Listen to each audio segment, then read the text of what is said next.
Hello everyone, good morning to all.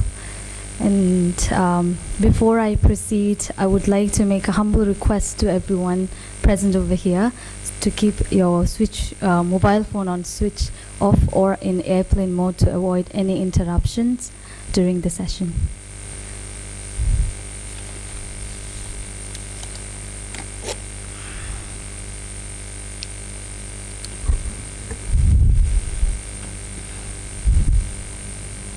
Thank you, and please allow me to introduce myself. I'm Tenzin Doma.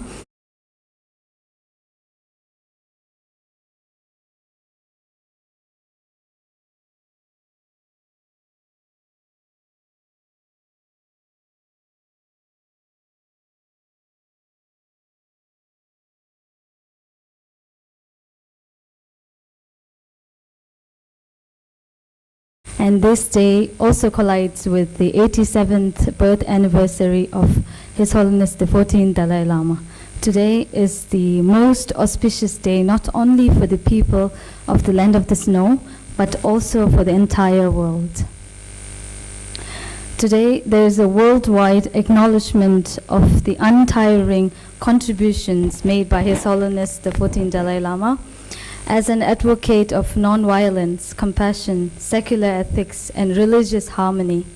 His contributions have been marked by the highest honors, including the Nobel Peace Prize in 1989 for advocating peace solutions based upon tolerance and mutual respect in order to preserve the historical and cultural heritage of his people. He was also awarded the prestigious 2012 Templeton Prize, which recognized his engagement with science and with people far beyond his own religious traditions.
Je de lo je zhongbo shen je lo song bi chong guo jiao lo je bo bi de de nge zong jiao bi yi na de do je zhu le mo je bo zhe zhou bo bi gen do dong je lo do jiao du je zhong bi song de na gu je ge bo dian zi jiang ge de mo je ga jia re de je de lo je zhongbo shen je lo ka xie xi du ne yo de zhe do de do nyo zhe ren bi jian na jiao lo zu zhe la zhong zi bi ne zo bo wo gang zhe zong nong lo do jiao du je zhong bi song de na gu je ge bo dian zi jiang Kaze moje kajara de je de la je zhongbo shen je lo do je zhong ge ka da sha je do mo zho ro be de do ni de do dian zo shu ye dong zo je yi je de zui jiang zo lo do jo du je zhong be zong gu jian gen bo dian zo jiang zo yi kaze moje kajara de je de la je zhongbo shen je lo de da la me sha jin chu no lo xu zhuo ni ne ge be so ma ze ni me zun ge ran na we do zo gu zhong zhuo ye ge ji bo nga wo lo zo dian zo jiang sa zo mo je mo je mo no bo jo je yo zhe do jin ni bo zhou ga wo jiang zo yang me do 让家家娃个就这别个，你到中国所谓老街就这里更别农业你不接，些不接着了就这，天天都得各做农耕过的节，我做些都出去，都得说到各多少作为，给这自己在摸进，上那边面去了都做些都做年给最做都面去，可是这边这边上，各多现就将这到这处没去先去这边下了都，天天老王面别点不都，大给了做特别，面别这个点了。 娘着说，古着说为古为情况说，别到电话嘛邻居，现在在光电到讲，下边是的报道电着了就，多年你这最多这边老姐姐现在公姐的，上那边嘛电到讲到了，说完的说些的乱着说，也做了没个这个，能够这里说这报道，路做电边这边啥子，为么在到多年着了就。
Before we begin with the actual session, I would like to briefly introduce about Tibet House and its activities.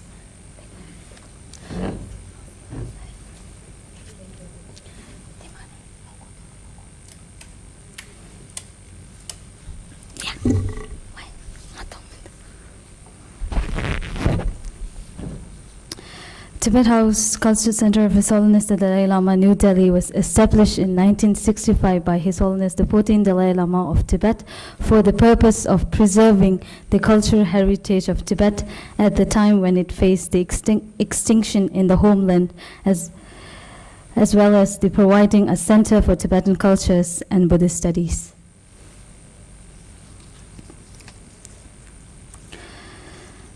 Tibet House, New Delhi was the first of its kind in the world, and His Holiness the 14th Dalai Lama was the first of its was recurring emphasis on developing a sense of universal harmony, compassion as its own effective antidote to global suffering, together with the needs for a meaningful exchange between different religious and cultural tradition, which also had a profound effect on the purpose and its activities of Tibet House. Next. Over a period of 5 decades since its inception, Tibet House has come to recognize as the significant institution for a dissemination of Tibetan culture for our Buddhist studies.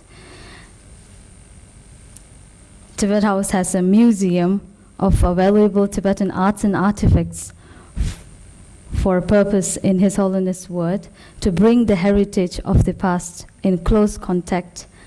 And Tibet House also has a museum housing a sizable collection of an important books and manuscript, a publication unit which publishes around 10 to 15 books in a year, and a program division which regularly organizes lectures, conferences, seminars, film screenings, and exhibitions on Tibetan and Nalanda Buddhist history, science, religion, philosophies, art, literature, and culture, where it witnesses the vital and evolving heritage of Tibetan people.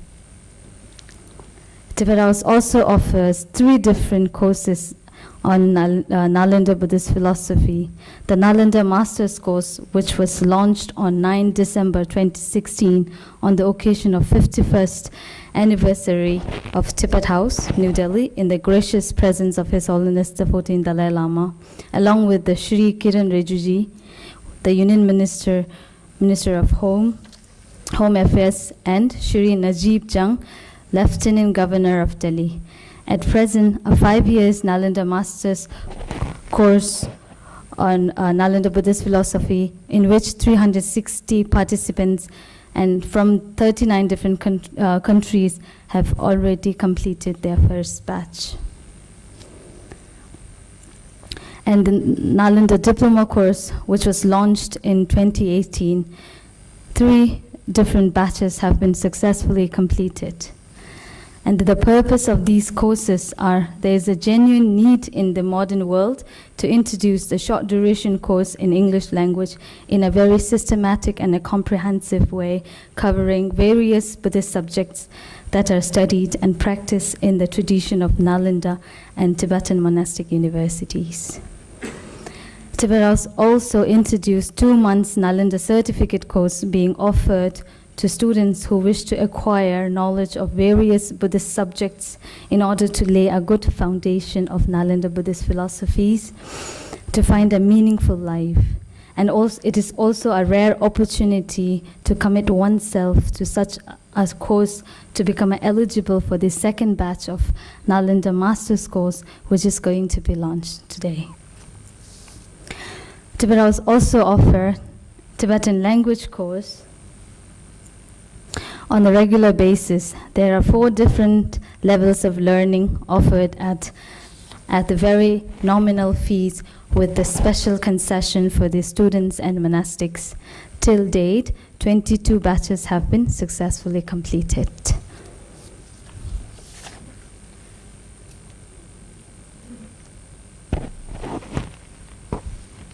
Thank you. And now I would like to request Mr. Tenzin Chokdenla, General Secretary of Tibet House, New Delhi, to kindly address the gathering.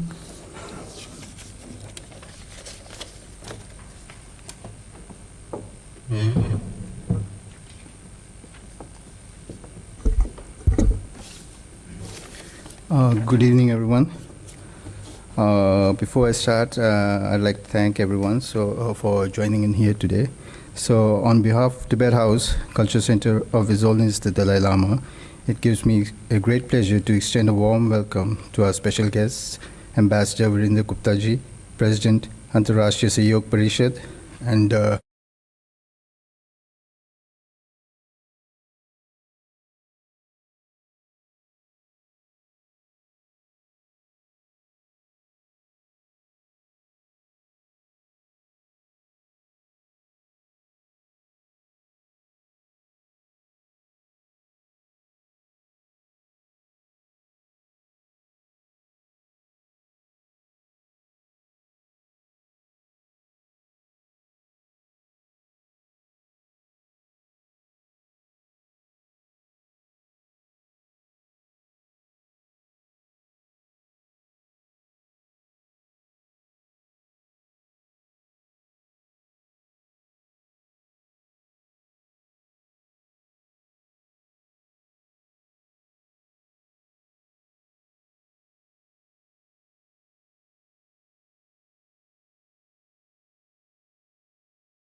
ethics in this age of globalization and increasing interdependence. So without further ado, I request Ms. Tenzin Domala to kindly proceed with today's event, and I hope that this conference will be of great benefit to all the participants. Thank you so much. Thank you.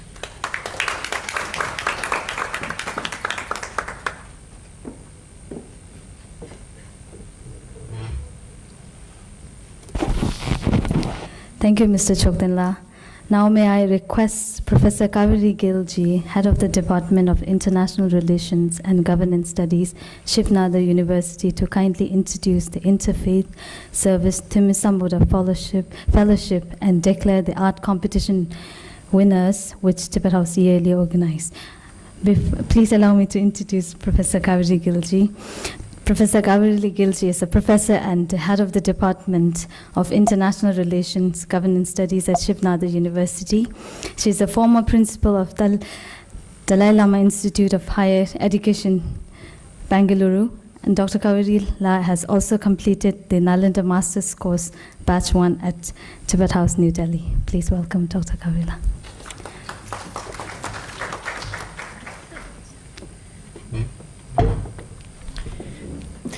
Tashi Dele, and thank you so much, Tenzin Domala and Chokdenla.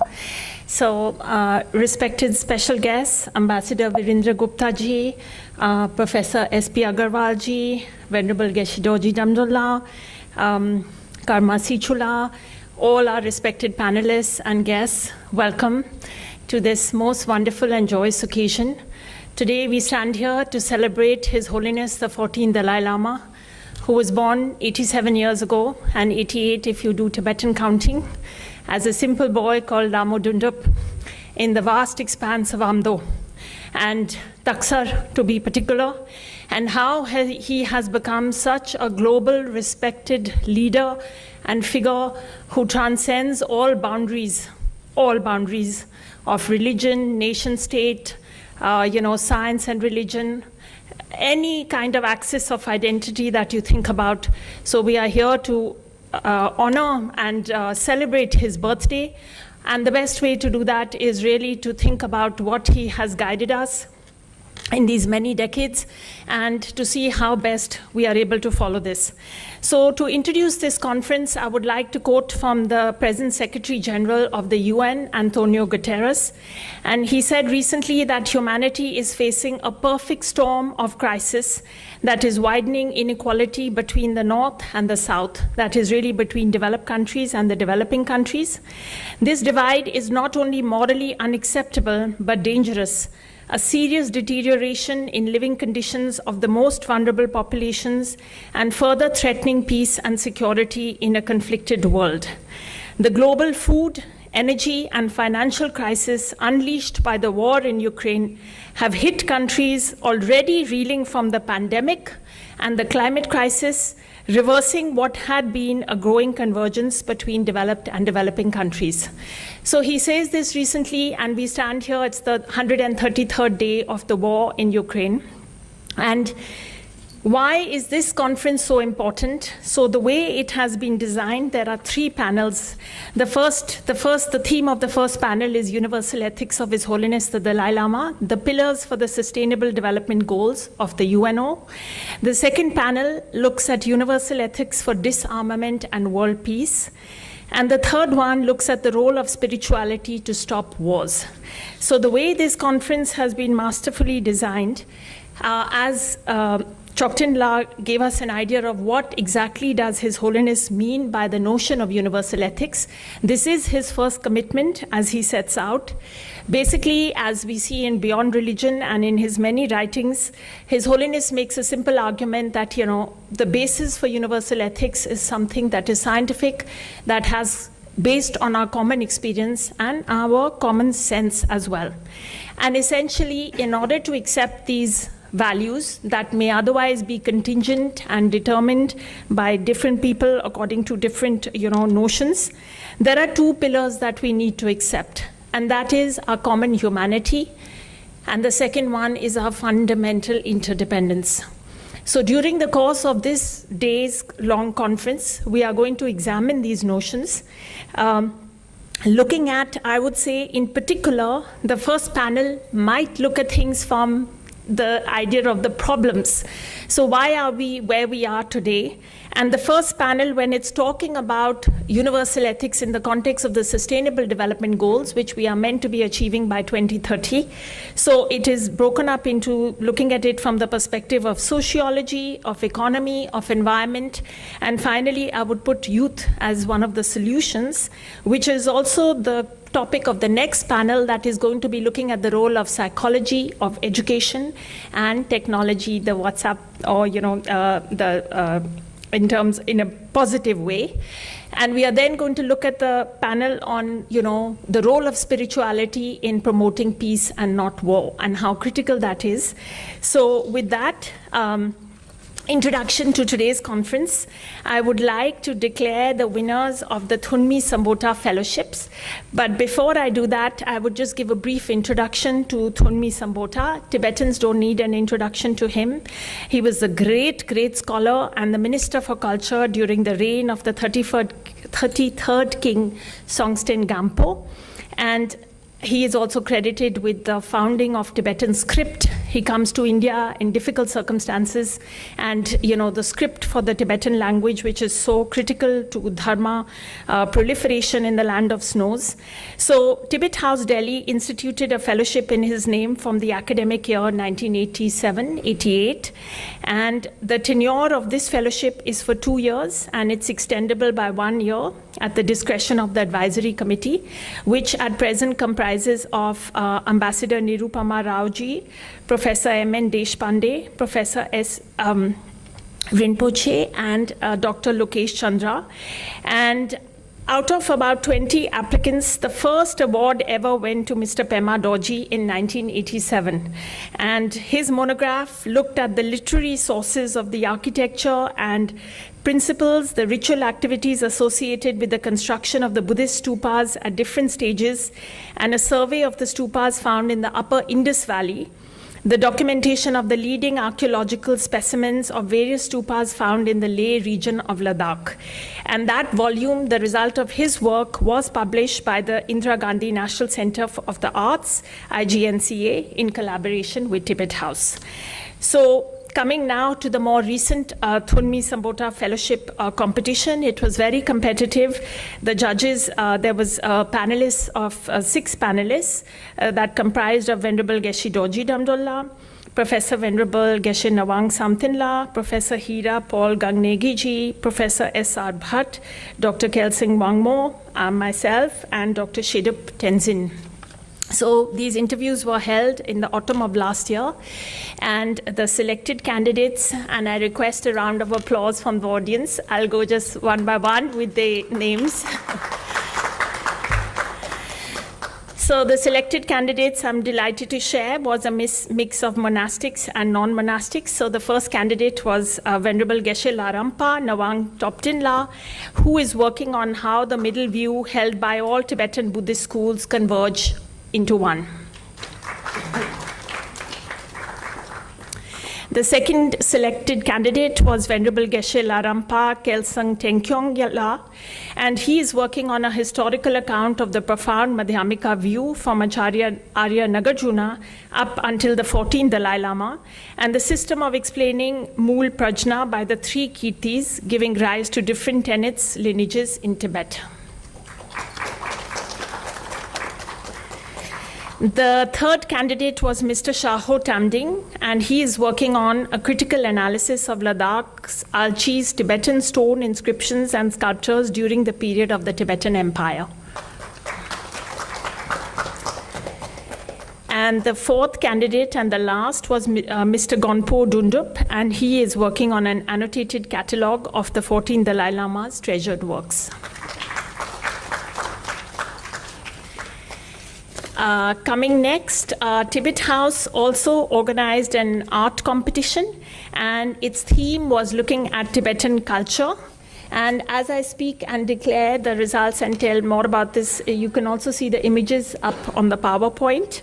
So this art competition was open to both students and the general public, those who were interested in exploring and revealing their artistic talents. And in particular, this contest was designed to encourage people to promote Tibetan culture via the submission of art. So there were 2 entry levels, school level and open entry. And each category has 3 prizes. So for the school level, the first place has an award of rupees 10,000. The second place has an award of rupees 7,000. And the third place has a reward of rupees 5,000. For the open level, the first place had a reward of rupees 20,000. The second place, a reward of rupees 15,000, and the third place, a reward of rupees 10,000. And there are consolation prizes of rupees 2,000, which have been awarded to 5 participants in each of the categories. The panelists of judges were Karma Sichula, who is here with us, Gauri Gill, and Shioli Kanungo. So they were the 3 judges. So first, I will announce the school level prize holders. So the first place goes to Zigme Wangchuk.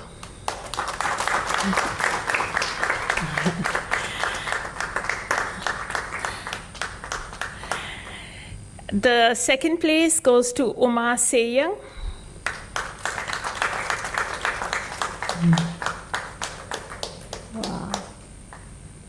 Beautiful. The third place goes to Tenzin Ingzel.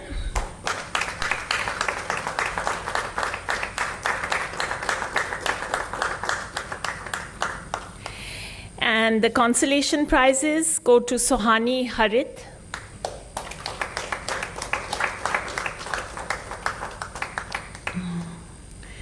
Jigme Thinle.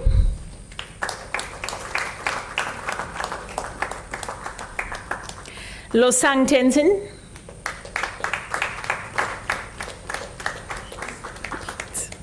Dawa Naksang.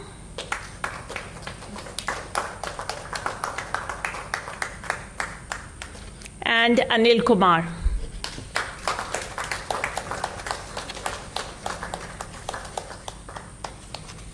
I hope some of these artworks are for sale. They are beautiful. The open entry is, the winners are, the first is Jamyang Dorji Chakrishar.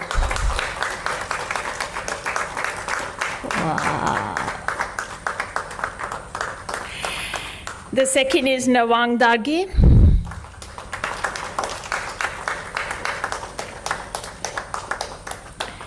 The third is Tenzin Namgyal.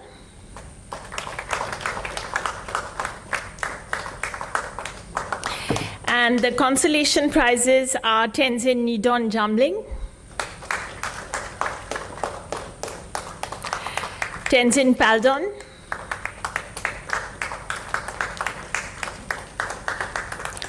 Tenzin Lundup,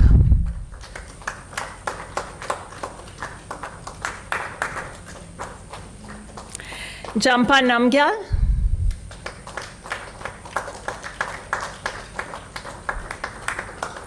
and Tenzin Chogyal.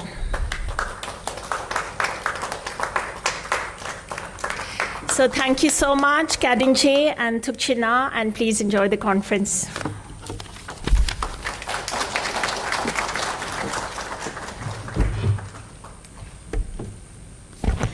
Thank you, Professor Karili Gilji. Now I would like to request Mr. Kamasichula, a prominent Tibetan contemporary artist, to kindly share your thoughts on Tibetan arts and culture. And I would like to introduce him.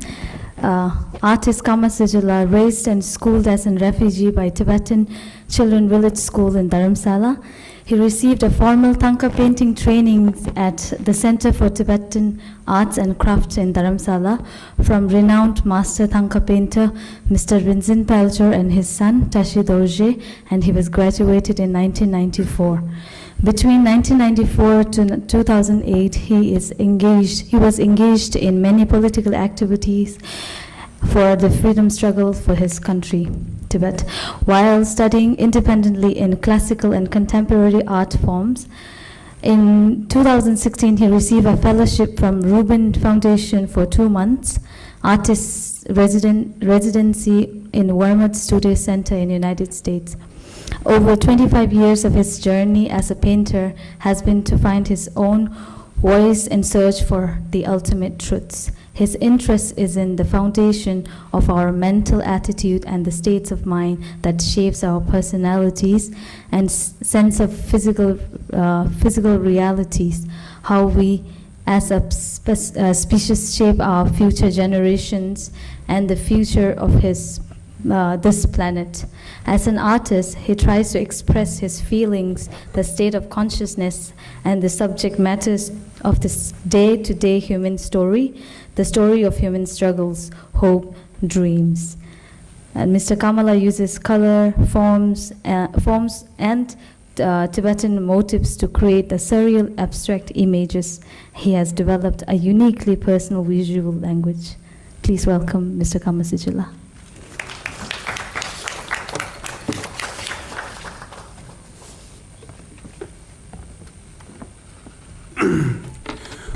Good morning, everybody. My name is Kamasiju, and I live in Dharamsala. And first of all, thank you for inviting me, and it's an honor for me to able to have an opportunity to talk about the Tibetan art, which has influenced the culture as large. As an artist, the art speaks about your inner voice, the hopes, dreams, and sometimes the worst nightmares. And that's why it has a power to change the shape of individuals' thought and the power to change your personality and through the change of personalities, it influence your collectively, it influence the culture, it influence the the community and how it builds up the future. Yeah. So in Tibet, as a Thangka painter, the art has influence in various part where it's mostly to deal and influence with the spiritual practice. As a Thangka painter, it's a very good medium to practice and to express your day-to-day and to calm yourself. It's like meditation. Yeah. And when I move towards the contemporary, it makes you sometimes hyper. And when I practice Thangka, it calms you down. It actually calms you down and it makes you relax. But when I practice the contemporary, it makes hyper sometimes. So that's how, as an artist, there's a power to change the people's mindset and the people's point of view about the life and perspective. And for that, individual change and personality change influence the culture. So I'm very, very glad that the Tibet House has organized the art competitions in related with the Tibetan culture, because the art is also about preserving the culture. It's also about adapting with the changing time. Art and the culture is not stuck. We cannot stuck. We have to move on and change according to the times. So it's a perfect medium. The art is a perfect medium to adapt with the time. Thank you.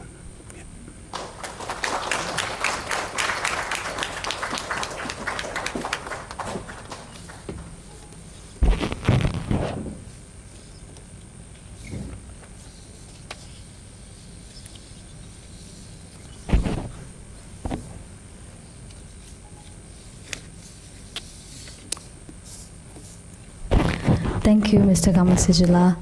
Now we would like to show you the recordings from Mr. Dipesh Thakur, Chief Coordinator, Nalanda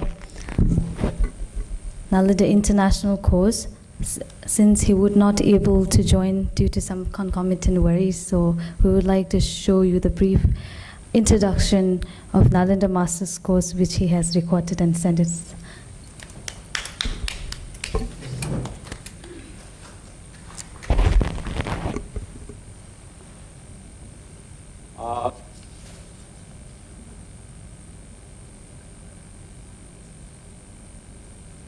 Hello friends, I am Dipesh Thakur, also known as Tending Chokya. I'm the Chief Coordinator for Nalanda courses, Tibet House, New Delhi. So first of all, a little bit about me so that I can connect better with our friends who are listening to this and watching this. I come from, in terms of my education background, I'm an electronics engineer. I started my career straight away in a software company. I was lucky enough that I got opportunity to work in Singapore and US early part of my career. And overall, I have about 25 years of experience in IT, technical fields, consulting, pre-sales, management, mergers and acquisitions. Sometime in 2010, I happened to attend a course in Dharamshala, Tushita Dharamshala, Dharamkot actually, and that's where my journey started with Buddhist philosophy. And before that, I read some books and I was quite keen to know a little bit more. And working in the corporate world, I felt my mind went too much monkey mind. So I was looking for some stability of mind, so I went to this course. And then again, I joined my office, and then 2012, I took a very serious decision to leave my corporate life, become a part-time consultant. Unfortunately, one of my early teachers at the time, Venerable Kabirji at Tushita, Delhi, introduced me to Tibet House, and I started attending Venerable Geshe Damdul's classes in 2012. And next few years, I realized that there is so much more to learn, and Geshe was extremely skillful. We were very lucky to have a teacher like Geshe in Delhi, directly getting these deep and profound Nalanda philosophy teachings in English. However, all these sessions were like walk-in sessions. So, for a teacher, it's quite difficult to go deeper, because every time in the audience there's somebody who's very new to these philosophies, so we couldn't go deeper. In parallel, I was also doing an online course of master's course in Buddhist philosophy from FPMT, Pomoy, Italy.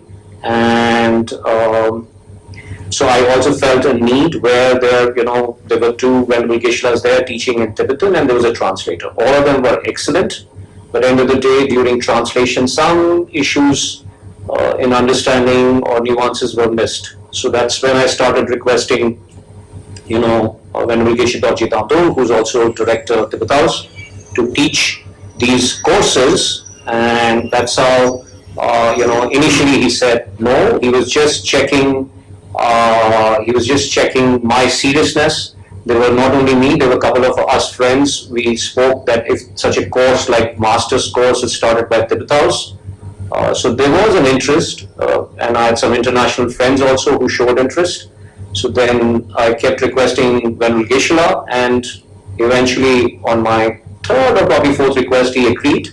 And we were extremely fortunate that His Holiness, the 14th Dalai Lama, agreed to launch the course on 9th December 2016. It was a big event. It was also anniversary. It was an event held in collaboration with Mensi Kong and Tibet House Delhi and Thalraj Stadium, and close to maybe 8,000, 10,000 people were there. And His Holiness launched this course, and that was the start of Nalanda Master's Course Batch 1. So that's how we started, and then we started our teachings in 2017, and over a period of time, the course went on, but we kept on getting registrations after registration. People were showing interest. And by the way, we were not sure how good the response would be. We got close to 464 applications for Nalanda Master's Course Batch 1.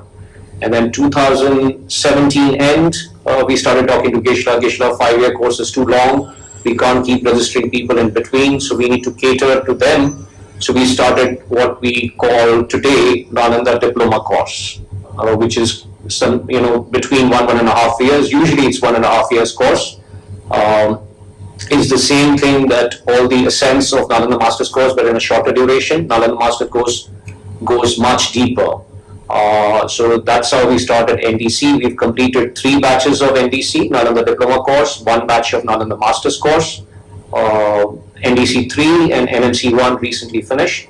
And just recently we started a 2-month course, which is called Nalanda Certificate course. Again, there was a need that we felt that there are people who have extremely busy lives. They can't commit themselves to 1.5 course. And also we are starting Nalanda Master's course Batch 2 in October. And one of the qualifications we need for Nalanda Master's course is some basic foundation in Buddhist philosophy. So either you've done a Nalanda Diploma course before, then we would give admission in NMC. So since NMC is once in a 5-year opportunity, we felt a great need to introduce this course of 2 months so that people get some idea if they're interested to join NMC 2. This is where we started, and Venerable Geshe has been very kind. Single-handedly, he has taught all these courses. He is still teaching them, and obviously we have a great support team in IT, program management, admin team, multimedia team who support these courses. Without that, it's not possible. So this is a brief, short introduction about Nalanda courses. As of now, we have close to maybe about 2,800 people from across 80 countries across all these courses. And we're still getting registrations for NCC, so I don't know where the count will close. And on 6th of July this year, coinciding with birthday of His Holiness, We are going to open registration for NMC2, Nalanda Master's course, and the teachings will begin this year on 2nd October. So that's about Nalanda courses, and the whole motivation for these courses was not to like make people Buddhist, but whoever you are, if you're doing these courses or if you're interested in these courses, that you become a better human being, a happier human being. So, in your family, there's more love and care, there's more peace around. And like His Holiness says that, we are 7 billion plus people as one family, So our aim has been that to spread this message of His Holiness through this profound Nalanda philosophy, which I think, I'm an Indian, so I can very, very safely say we Indians have forgotten it, and we should thank, His Holiness for reviving this tradition and making it available to public, and that people can use, transform their minds, and become happier beings. Okay, that's about it from my side. Thank you for giving attention and listening to this. Thank you. And with this auspicious gathering, Tibet House is delighted, as Dipesh has mentioned, to launch the Batch 2 Nalanda Master's Course with the presence of our special guest, Ambassador Virendra Gupta ji and Dr. S.P. Agarwal, by holding the poster on their hands.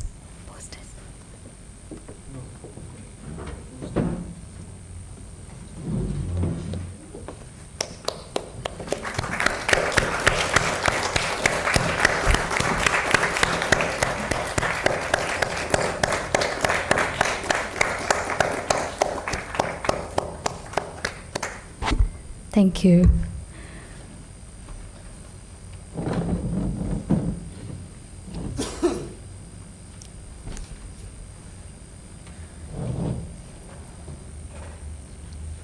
Thank you. Now I would like to request our special guest, Dr. S.P. Agarwal ji, to kindly address the gathering. And allow me to introduce Dr. S.P. Agarwal. Professor S.P. Agarwal is currently principal at Ramanujan College, University of Delhi, after doing his PhD coursework in international management studies at the University of Texas at Dallas in 1987.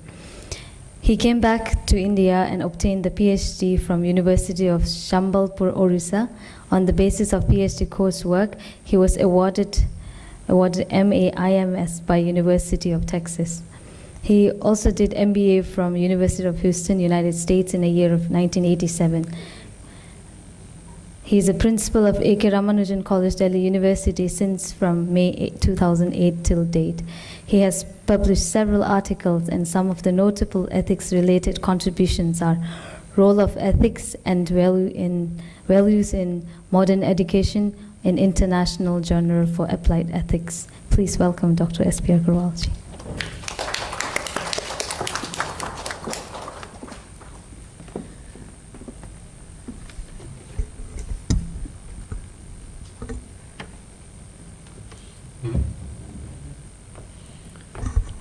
Thank you very much for inviting me.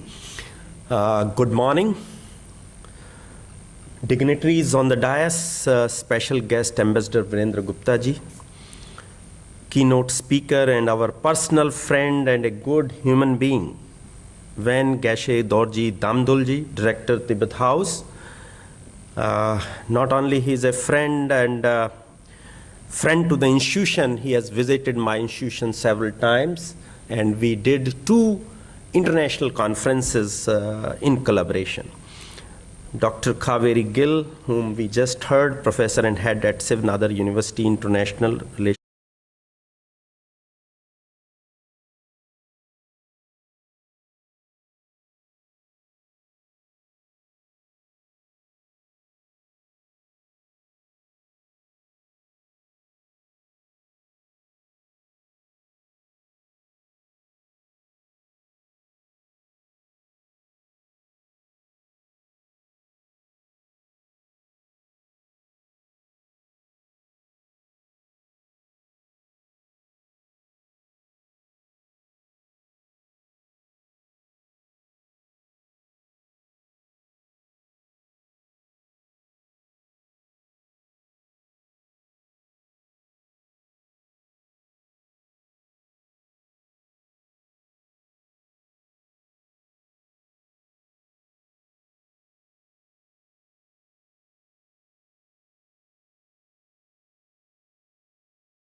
how I have used this to revive an institution and to do certain things. Well, first of all, I quote Dalai Lama ji, one of his quotes, he has given a lot of quotes and I follow them very religiously. Taking care of our planet is like taking care of our house. Since we human beings come from nature, there is no point in our going against nature, which is why I say the environment is not a matter of religion or ethics or morality. These are luxuries since we can survive without them, but we cannot survive if we continue to go against nature. So friends, I need not explain. It's very well explained by Dalai Lama ji. And basically today, we are going against the nature.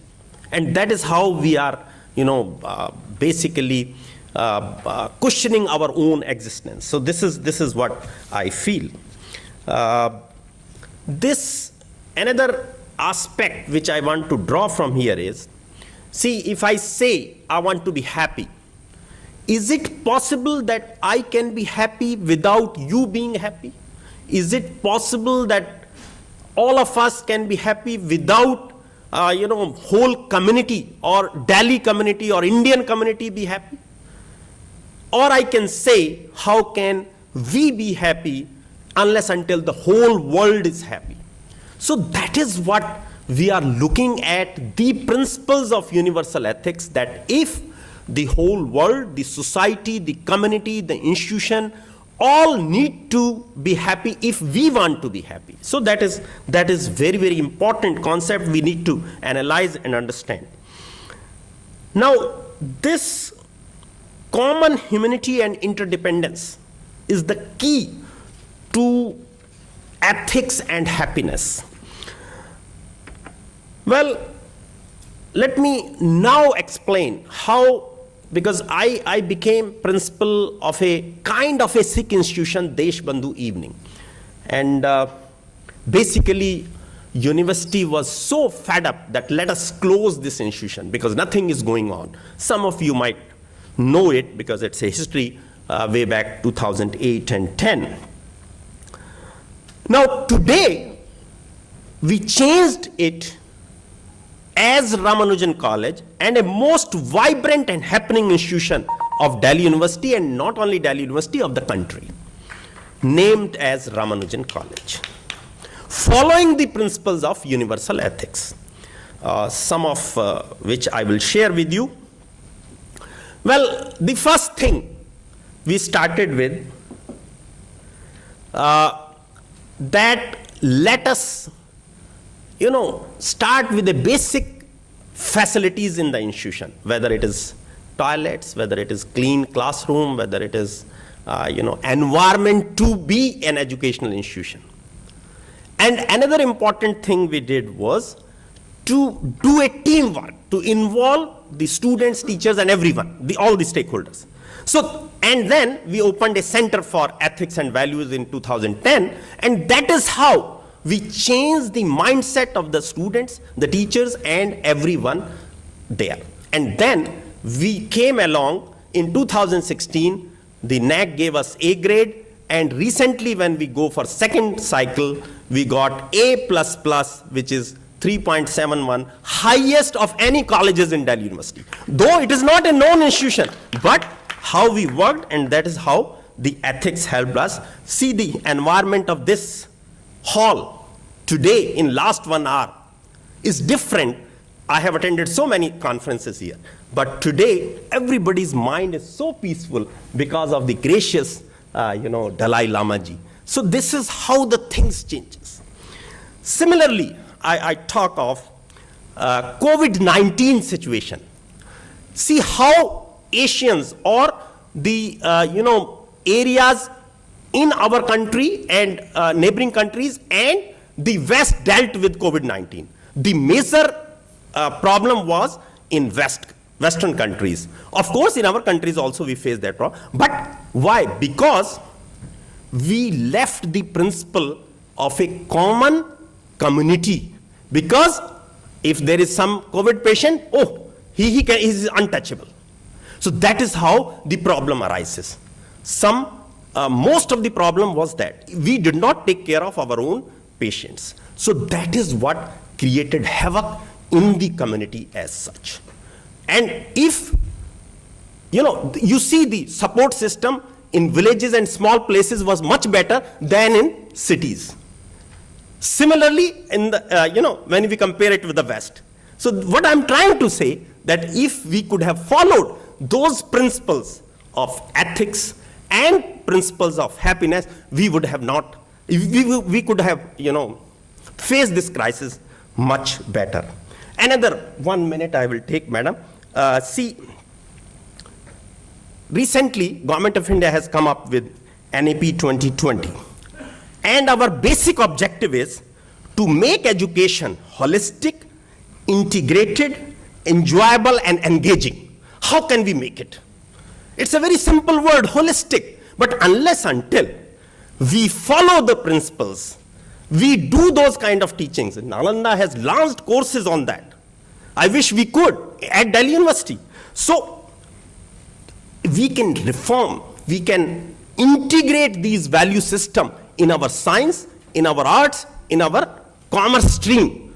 Then things can change. Otherwise, it is very difficult. And similarly, we need to achieve the basic principles of quality education, the equity, equality, relevance, inclusivity, and learning together, learning in a society, learning in a common place. That is very, very important. So similarly, what I can say, that again, Dalai Lama was very, very particular that how rapid technological changes are affecting the lives of young minds.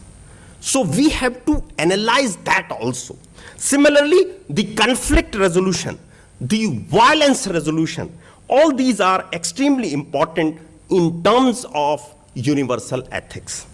Now, last point, if we look at the Sustainable Development Goals of UNO, is it possible, I'm posing a question, why countries do not evaluate their performance based on the progress made in those sustainable development programs? There are, I think, 14 or 15 principles. So why nations like India or any nation should not see how they have elevated the basic principles in terms of basic principles of sustainable development? Thank you very much for listening patiently, and I'm sure something will come out of this conference, and we will be more happier, we will be more equitable, we will be more ethics following country. Thank you very much.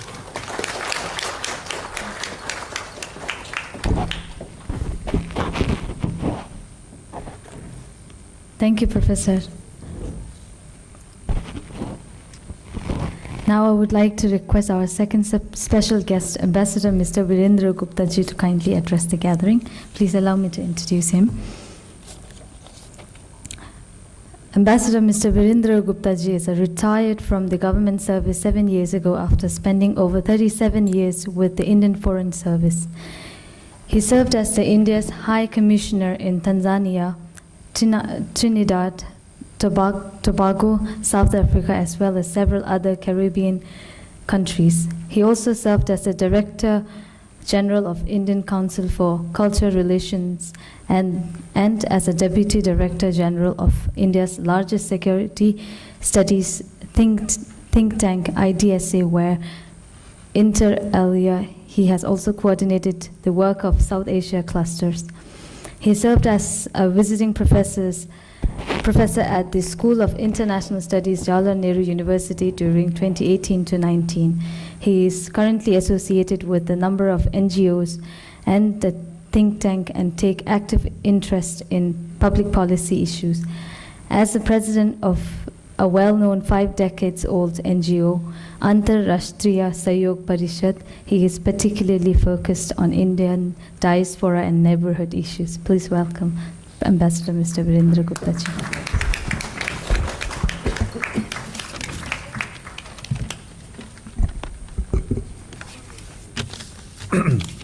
Thank you very much. Honorable Geshe Dorji Damdul, Director of the Tibet House, and thank you very much for inviting me to this wonderful conference. As our previous speaker noted, there is so much of positive energy which one can experience being in the hall here. This morning, Mr. Karma Sikoi, Professor Kaveri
Why is he admired so much?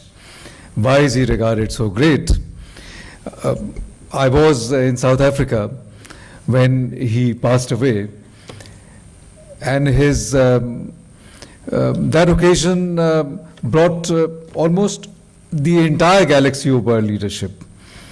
Now that would not have happened for the funeral of just a former president. So why is it that the world celebrated him so much? Not because he was a freedom fighter. There were many, many freedom fighters in the world. Not because he was former president of South Africa. The world is full of people who have been prime ministers and presidents. But because of the message of peace and reconciliation. And message coming from him after a long and arduous incarceration at the hands of the South African apartheid government. If any of you visited the Robben Islands, you would see how torturous it must have been for him to suffer the imprisonment in isolation. And yet when he came out of the imprisonment, he had no bitterness in him.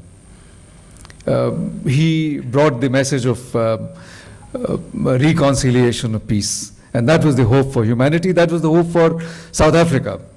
Now, a lot of people ask me as to what is the position of racial harmony or racial discrimination in South Africa. I'm amazed at the kind of harmony that they've been able to achieve. In fact, I sometimes, I'm a little sorry to say that in India we often have situations which are not very desirable. But in South Africa, a country which went through such a long history of racial discrimination. And if we don't have it today, if we have the harmony, I think it is very largely to the credit of a person like Nelson Mandela. In the same vein, I can think of Mahatma Gandhi, who did not hold any office. He was not the president or the prime minister of our country. And yet the world regards as one of the most towering personalities that we have seen in the recent times. And that was because of his message of peace and non-violence. So I think what amazes me is that while we celebrate and admire such traits in our leaders, then why is it that we are fighting so much? Why is it that there is so much of tension and war and conflict? Now, there can be an explanation if one thinks about it. And it seems to me that we are too obsessed by self-interest, national interest. I think self-interest, there's nothing wrong with it. It's basic human instinct. It's the instinct of survival. So, self-interest as an individual, national interest in the behavior of the nations, I think it's a very natural phenomenon. But when that national interest, when that self-interest gets defined in a very narrow and restrictive framework, and I think that is where the trouble begins. And it seems to me that all of us have become very impatient and are looking at things merely in a very narrow national or self-interest perspective. We also, I said impatient because we are not looking at things in the longer term perspective.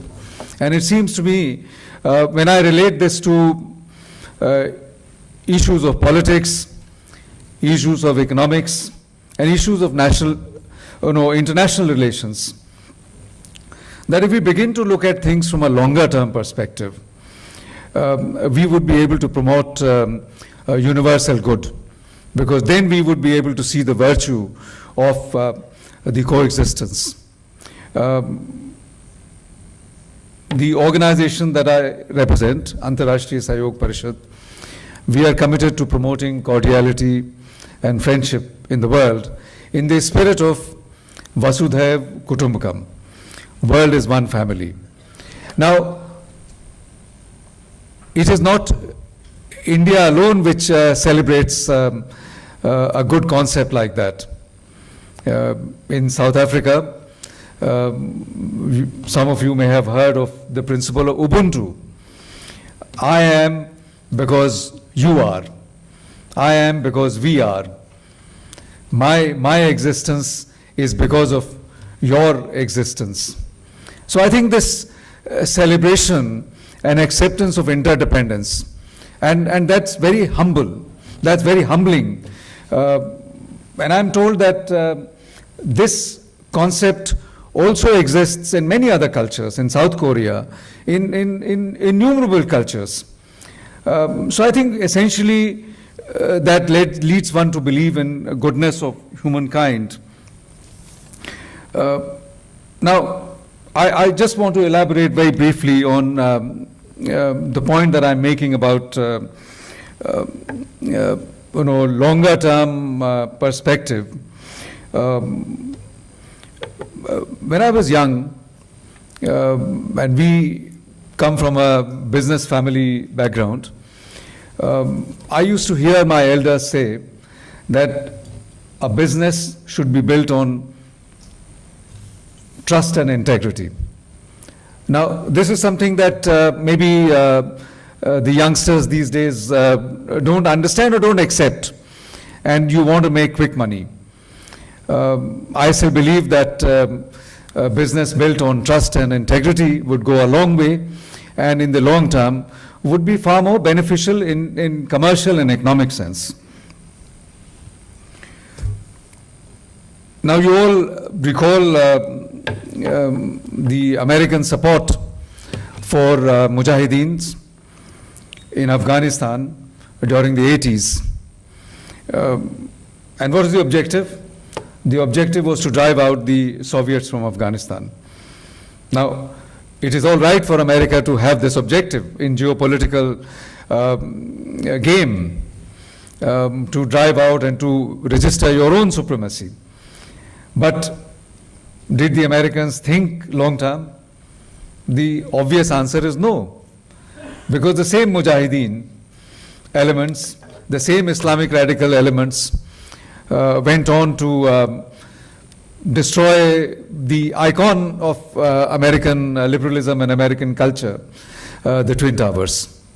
And we all now today understand the danger that humanity has from international terrorism.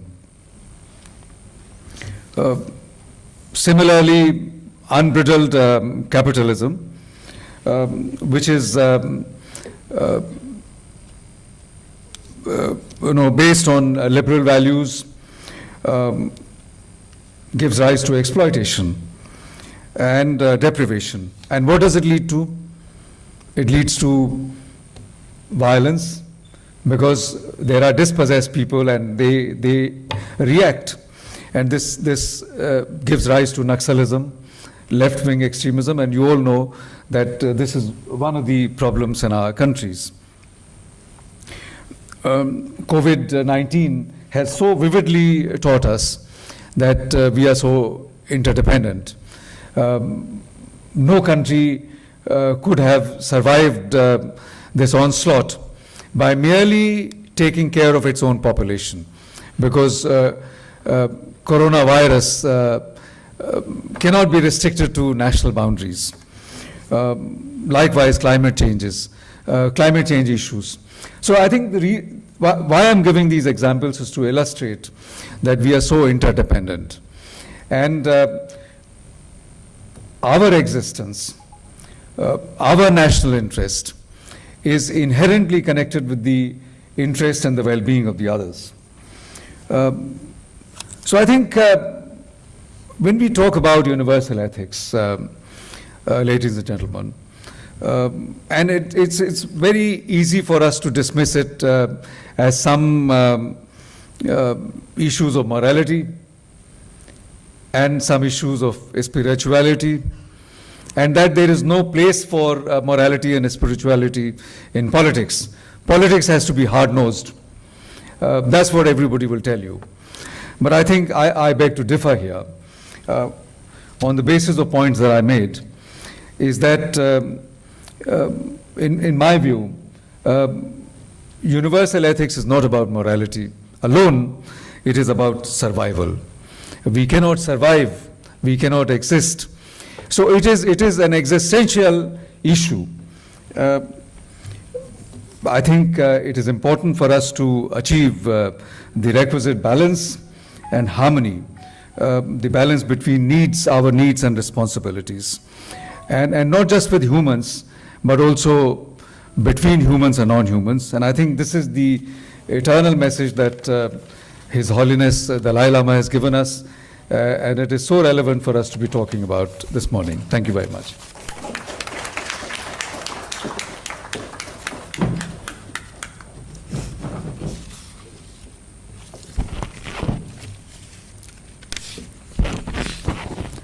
Thank you very much, Mr. Virendra Gupta ji. Now I would like to welcome Venerable Geshe Damdul to kindly address the gathering. So allow me to introduce Geshe. After 15 years of study in Buddhist philosophy, he finished his Geshe Laramba degree. It's also considered to be a PhD in 2002 from Debung Loseling Monastic University. He joined Gyume Tantric College for a year for Tantric studies, and in 2003, the Office of His Holiness the Dalai Lama sent him to Cambridge University, England, for proficiency English studies. He was a visiting fellow at Girton College, Cambridge University. In 2005, he was appointed as the official translator of His Holiness the Dalai Lama. As assigned by the Office of His Holiness the Dalai Lama, he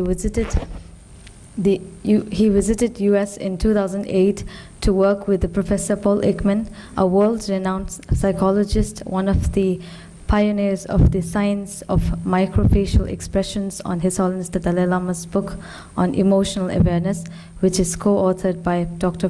Paul Ekman of University of California Medical School. He has been invited in many national and international conferences and presented papers on such as the paradox of brain and mind and the ultimate reality, according to the Arya Nagarjuna. Venerable Geshe Damdul is presently the director of Tibet House Culture Center of His Holiness the Dalai Lama, New Delhi. Please welcome Venerable Geshe.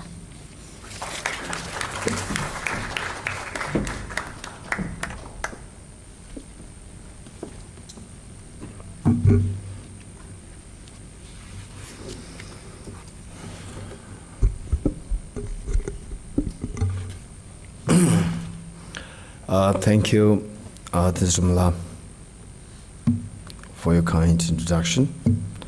And also, thank you all the monks who blessed this inaugural session with your prayers, particularly the long I pray for His Holiness the Dalai Lama. And also, respected Ambassador Virendra Gupta ji, and I respected Professor S.P. Agarwal ji, and Dr. Kaveri Gill ji, and Mr. Kamasajila. And it's a great joy to see, in fact, most of you here in the audience, they are my long-term friends. Yeah. It is like just like a family gathering. And we have Mr. Denzil, Father Dr. Denzil from, in fact, this is a very interesting story. It's a great joy to have Mr. Dr. Denzil here, and all our very dear friends. And you may also be interested to see that Professor T.G. Mishra, the Vice Principal of Ramanujan College, who is a great activist of universal ethics. Professor T.G. Mishra ji, just raise his hand. Okay. Likewise, I see that there are so many of my friends here. It's a great joy. And people came, like Dr. Nivedita ji came all the way from Dubai for this program, a psychologist herself, and Professor Raviji here from TIS, and Dr. Tanada ji. We have, it's like bringing a bit of nostalgia from the many years of Tibetan programs here is same a spot. So let me quickly, before I go through the keynote speech, a little bit about the Tibet House, let's say the things here. My colleagues, they're all very young and very efficient, and once in a while they may not be too fortunate to not get good remarks from me, and yet they've been very affectionate, so loving, so caring, despite sometimes I'm not being too gentle, a little push. They've been extremely accepting, accommodating, and, if I may say so, obedient, very kind, okay, and very competent, yeah. And likewise, there are so many supporters of Tibet House. There are so many supporters in various ways, in academically or financially, in all forms. So with this in mind, today, as you already know, is we are here to celebrate the 87th birthday of His Holiness the Dalai Lama.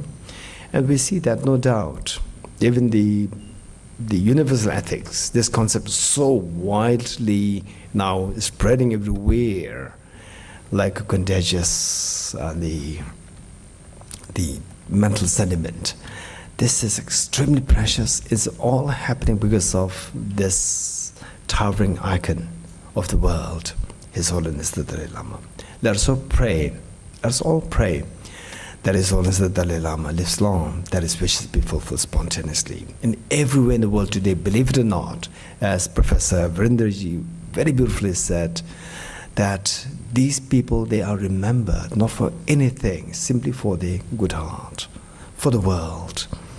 So here in Delhi, we see that in fact, I was being invited to different places to celebrate His Holiness the Dalai Lama. I could not manifest myself in different forms, so this should be my priority. And so it simply tells us that this is how the world loves His Holiness the Dalai Lama. This is how the world celebrates His Holiness the Dalai Lama's good heart. For the world, his vision, not just good heart with a vision. So this is where everywhere in the world today, believe it or not, people are celebrating his birthday. So, and people celebrate in different ways. And we welcome all those forms. Some people in the forms of performing dances, preparing songs, and in some places, say the parties, the picnics, and so forth. There's so beautiful ways of celebrating this great personality of this world. And we are treading the same planet as he treads. We are breathing the same air that this great towering figure is breathing. We are very fortunate. And here at Tibet House, we are celebrating, all of us, we are celebrating the birthday of His Holiness slightly differently, in ways to disseminate what is deep inside his heart,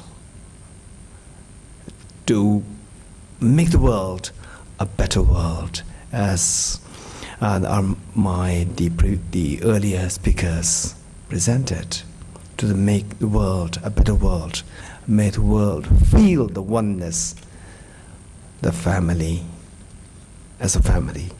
So with this, I'm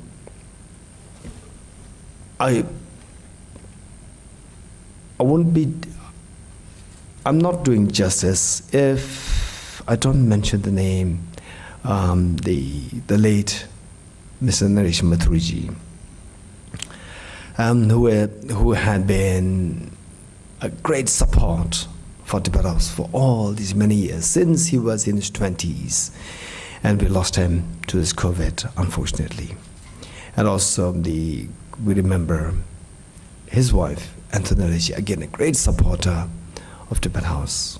And we have Joyji and Ajirji and Rajiji again, who passed away several years ago before the COVID. And also, let us not forget that the Mr. M.S. Raskotraji, who was the vice chairperson of Tibet House, a great guiding light for Tibet House for all these many years. And finally, in 2016, he resigned due to his age, and followed by Dr. Kapila Vasanji, a greatly passionate, a great scholar, plus a greatly passionate about the supporting the Tibetan cause, and a great devotee of His Holiness the Dalai Lama, a great figure. In India, again she passed away, and we were struggling because that this guiding light, the vice chairperson next to His Holiness the Dalai Lama, His Holiness as the president of Tibet House, the chairperson of Tibet House, governing body, and the vice chairperson must be somebody who is very competent, and we were struggling to find one.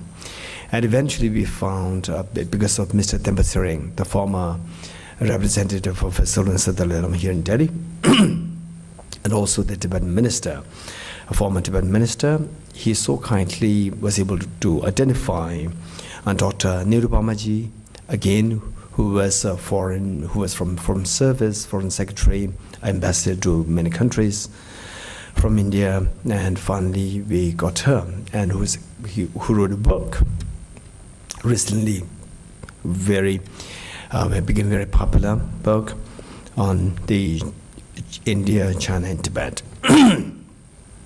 And she so kindly accepted the position, the vice chairperson, fill up this position. And today we requested her to be the chief guest, but she could not due to her family problems, the illness of her husband, and so forth. So let's pray for her husband's quick recovery. And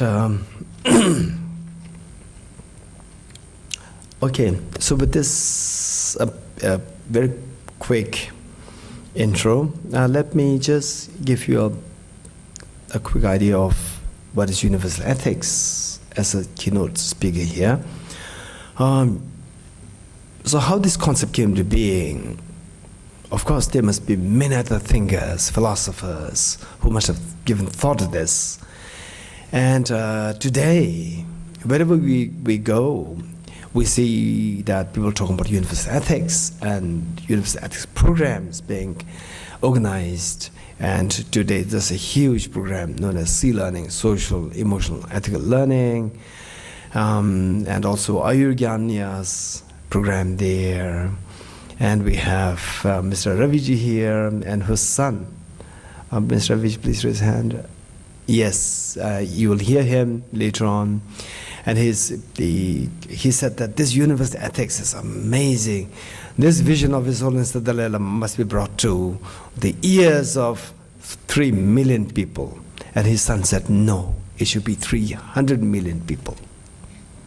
His son, yeah. So this is amazing. The young people, the Professor Raviji himself, very passionate about this. And his son, there's a Tibetan expression which says that they say the Pali Puziks means the son excels the father. And the grandson far excels the son. And the great-grandson even more excels the great-grandson. Okay, so this is what is happening. This is good news. Otherwise, look at the Ukraine war. So many innocent people being killed unnecessarily. Just imagine, before COVID, no Ukraine war. Everything there, see, was just very peaceful. And suddenly there's a war happening. How many people? So all these many months, people just had to survive, live in fear. And who made it? What made this person to plunge into this idea? It's just, you can imagine that. Somewhere a selfish interest. As Professor Agarwal indicated, where there's selfishness, where you are where others are unhappy, you can never be happy. Selfishness means that you should suffer and I'll be happy. How can one imagine to be happy when others are unhappy? So with this in mind, this idea of the universal ethics, how it came into being, particularly for those people who are new to this, I'd like to share with you that it originally came from His Holiness's many public addresses, and oftentimes the experts, specialists in medical stream, or medical experts, social workers, educationists, they come up with one common question. The question is, where are we going wrong? Where the world is going wrong? While the modern education is there, it has already climbed to such a height of development and sophistication, which is meant for the human flourishing. Yet we see that the world is turning down, going down the lane. Where are we going wrong? His Holiness, without second thought, would say that it's all because of the limitation of our modern education system. We invest so much of time. In fact, for a young child, say of his or her life, the prime of his or her life is invested in modern education. Since age 2-3 till age 26, 27, if somebody is to complete a PhD, 27, 28, almost like 20 years, the prime of one's life is invested in the modern education. And what is this modern education? It only teaches you how to go for a brain development and not for the heart development. This is the very unfortunate part. And it is not that this is totally to be seen as the viciously demonic, but of course, this is just the legacy of the Industrial Revolution. This modern education is the legacy of the Industrial Revolution. It needs reformation. So His Holiness says that we need to introduce a program, we need to introduce the provision for development of the heart as a part of the modern education. What is that? That is universal ethics. It should not be taught as a soft, say, the counseling subject, but as one of the primary the subjects to be taught in the modern education, to be included as a very important part of the curriculum of the modern education.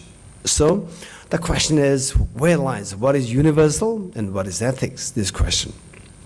Say, to make it very short, I already got this 2-3 minutes indication. To make it very short, so let's say that there's nothing as something esoteric or something maybe academic. It's very simple. Wherever you go in the world, whatever religious background, whatever education background, whatever ethnicity, you go there, and if there's one factor which makes you connected with that family, which makes you connected with that the community feels connected with you, that family feels connected with you, that is universal. What is that? A genuine feeling of respect and love and affection. In simple terms, compassion. When that feeling is there, this is universal, where everybody can connect with everyone else. This is universal. What is ethics? A system which makes things run very smoothly, which will avoid all the crisis, which will avoid all the chaos. This is ethics. A system which governs the community, the individual, to avoid the chaos, to avoid complications, to avoid fears. That is ethics. So, the other question is, of course, His Holiness, having this vision, he actually implemented it and gotten it, one on an international level, taken charge of by Emory University, USA, and under the very able guidance of Professor Lobsang Tenzin Neki. He's an amazing person. I really adore him for that matter. So under C-Learning, Social, Emotional, Ethical Learning, and here in India, under the Ayurgyan Nyas program, which is another amazing program. So with all these concepts, one thing is whether or not the secular ethics can actually be introduced in the world. Answer is yes. And if you look at Charles Darwin's evolutionary theory, answer is no. Because Charles Darwin, what he said is survival of the fittest. We have the instinctive emotions, anger, attachment, fear. And without these, we cannot survive. This is what he believed, these emotions. And these emotions actually divides the world. For example, Ukraine war, because of attachment to the self and aversion to the other side.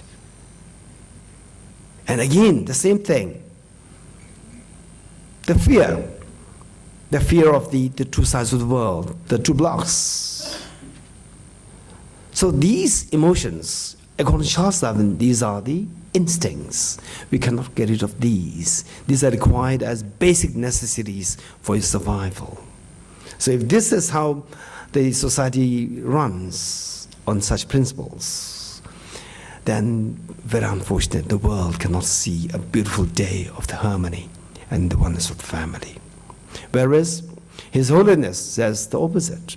No. This is very possible that we can bring about the oneness of the family of the whole world. On what ground? On the basic principle that this compassion, when this compassion is there, all the other emotions required, as indicated by Charles Darwin, for one's survival, all will be, that compassion suffices you, fulfilling all the aspirations behind these emotions, which Charles Darwin indicated as the basic necessities for survival. Anger, to get rid of all the threats for your survival. Attachment, to bring closer to you the factors required for your the thriving and flourishing. And the fear, to run away from the threats. A tiger comes. If there's no fear, you will just say compassion, and the tiger will mull you up. So the fear. Whereas compassion, and that too, a skillful compassion, wise compassion, that will fulfill all your aspirations, which shall seven things that, and these three emotions can give you. So the answer is, where there's compassion, you can gather everything. For example, look at Mahatma Gandhi, the father of the modern India. So what made he, as Professor Virendraji said, he did not have any position, he did not have any office as a president, former president, or the prime minister, or whatever. But the whole world respect him. What for? It's all because of this good heart. And everybody in the Instagram, Facebook, you ask for people to like my Facebook. You want everybody to like you. So look at Mahatma Gandhi. Look at His Holiness the Dalai Lama today. Look at Mother Teresa. We see that all the world loves them. So it's all because of this good heart. Where there's good heart, we don't really need the attachment to, gather the conducive factors for survival. This good heart brings everything good for you. And this good heart dissolves the fears, dissolves the threats. Because where there's good heart, everyone becomes your friends. So with this in mind, the answer is very possible. Yes, universal ethics is very possible. Only thing is that there should be a paradigm shift from the belief that we can survive through self-centered thinking to the thinking, to the thought that we can survive through holding hands of each other. Thank you so much.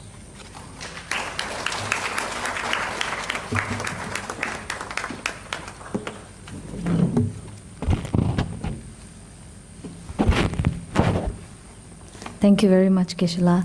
And now we shall end the inaugural session, and the next session is on universal ethics of His Holiness the Dalai Lama, the pillars for sustainable development goals of United Nations. And my colleague, Mr. Lekman, now will be moderating the next session in 5 minutes. And before we end our inaugural session, and I would like to thank each and every participants who have come here to join this conference, and to all the speakers and its distinguished guests and our keynote speaker for joining this conference. And I also would like to take this opportunity to thank the online participants who are joining live from YouTube and our Facebook channel. And last but not the least, the paintings which are shown in the PowerPoint presentation are displayed in reception hall, so kindly have a look. Thank you. Yes.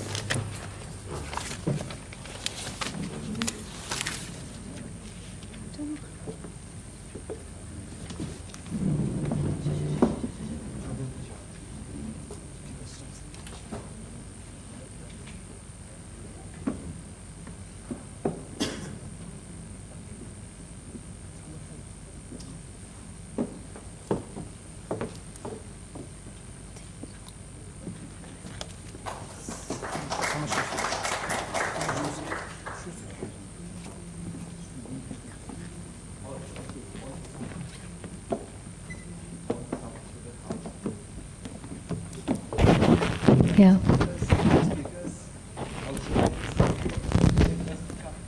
Come.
after deliberating on the progress of the Millennium Development Goals, we realized that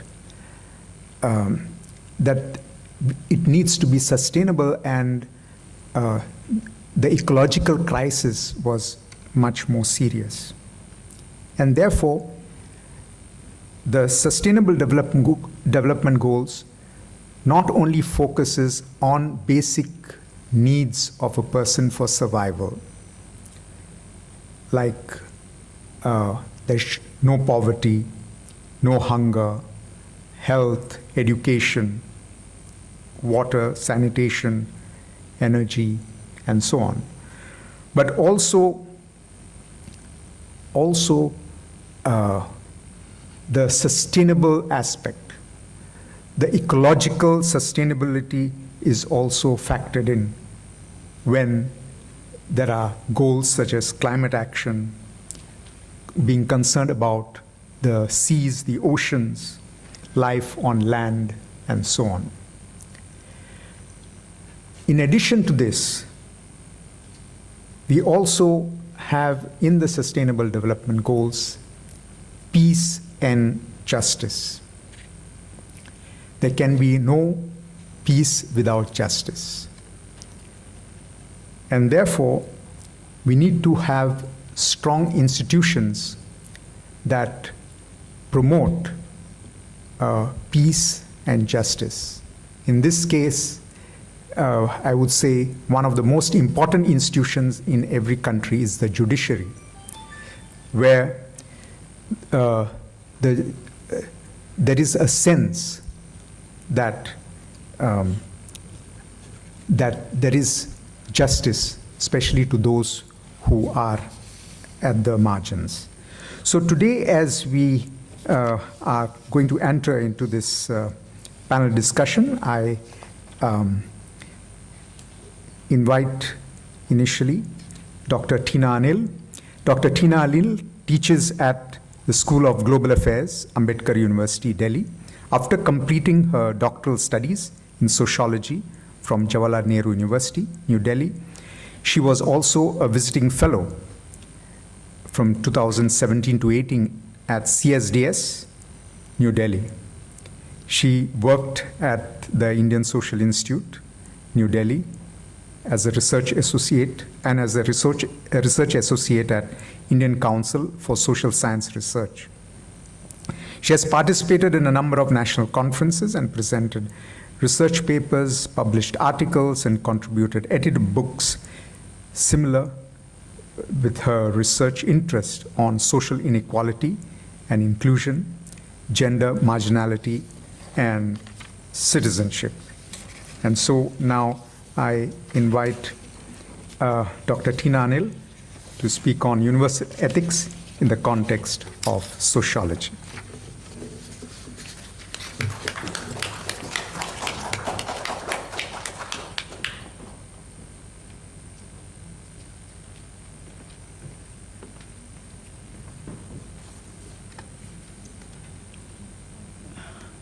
Good morning to everyone.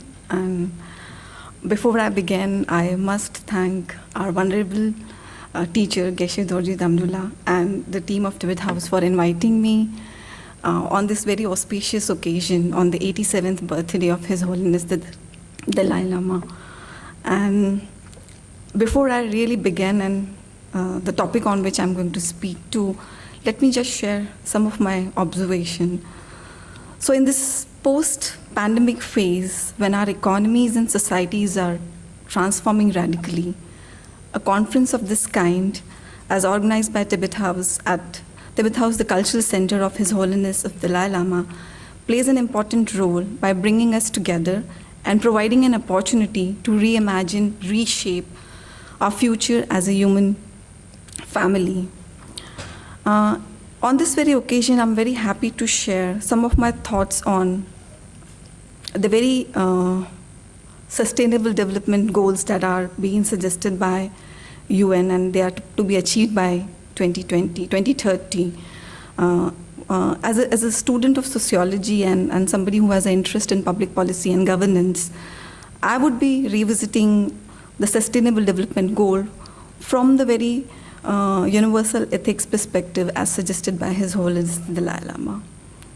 Now, before I go, let me just briefly share an outline of the discussion, what I would be talking about. As one of my colleague and, of course,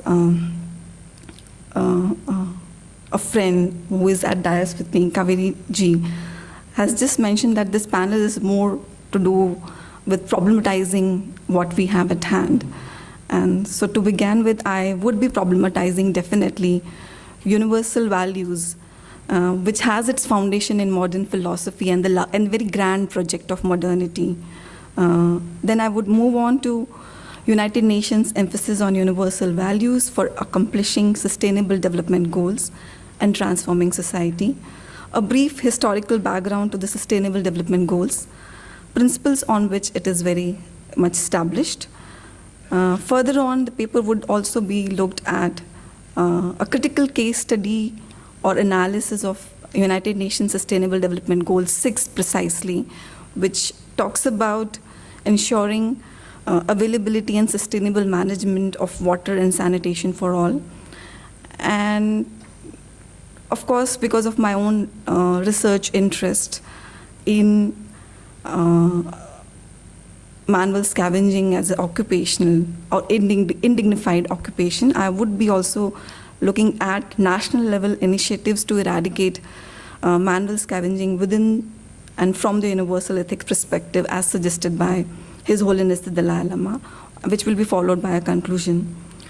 So to begin with an introduction to the paper, that borrowing from the post-enlightenment philosophy of modernity, United Nations has emphasized definitely on the role of universal values of equality, liberty, and fraternity, emphasizing that it is what enables the Sustainable Development Goals to be truly transformating by placing the person and their inherent dignity at the heart of development efforts, empowering all people to become active partners in this endeavor.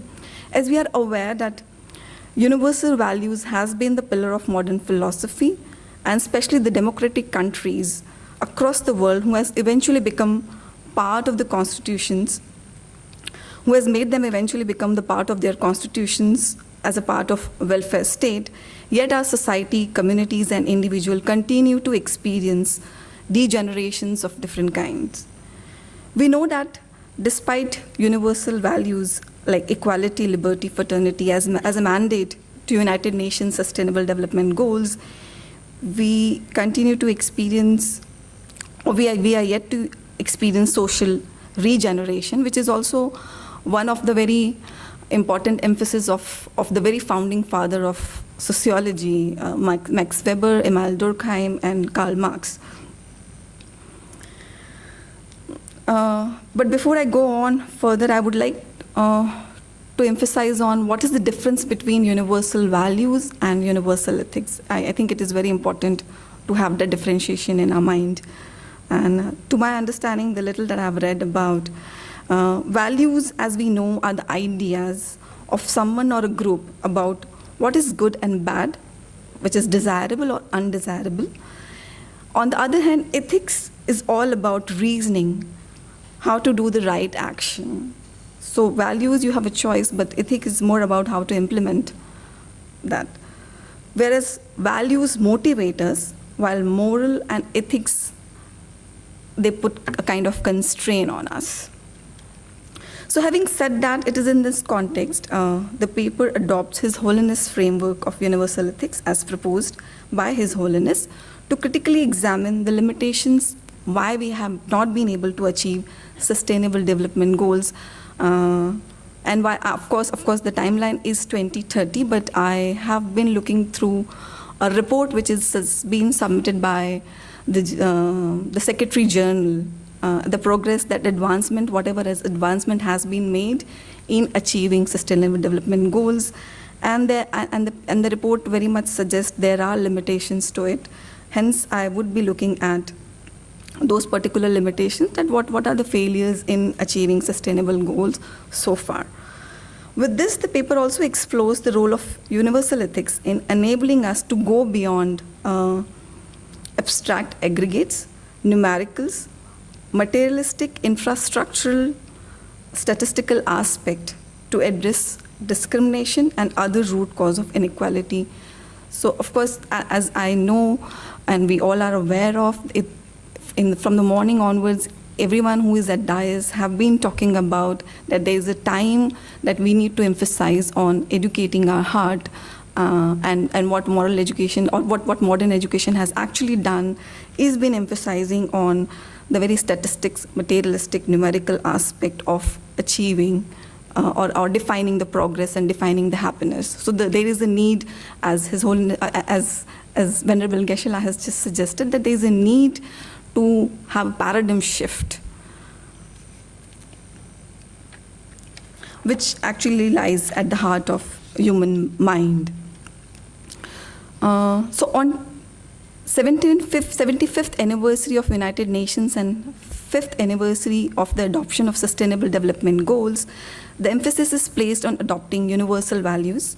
In September 2015, the General Assembly adopted the 2030 Agenda for Sustainable Development that includes 17 Sustainable Development Goals, building on the principle of leaving no one behind, but how, that was not very clear. How would they achieve that? And what are the principles that they would be following it? The new agenda emphasized a holistic approach to achieve sustainable development goal, but of course there is no clarity about what is the holistic, how do they define the holistic.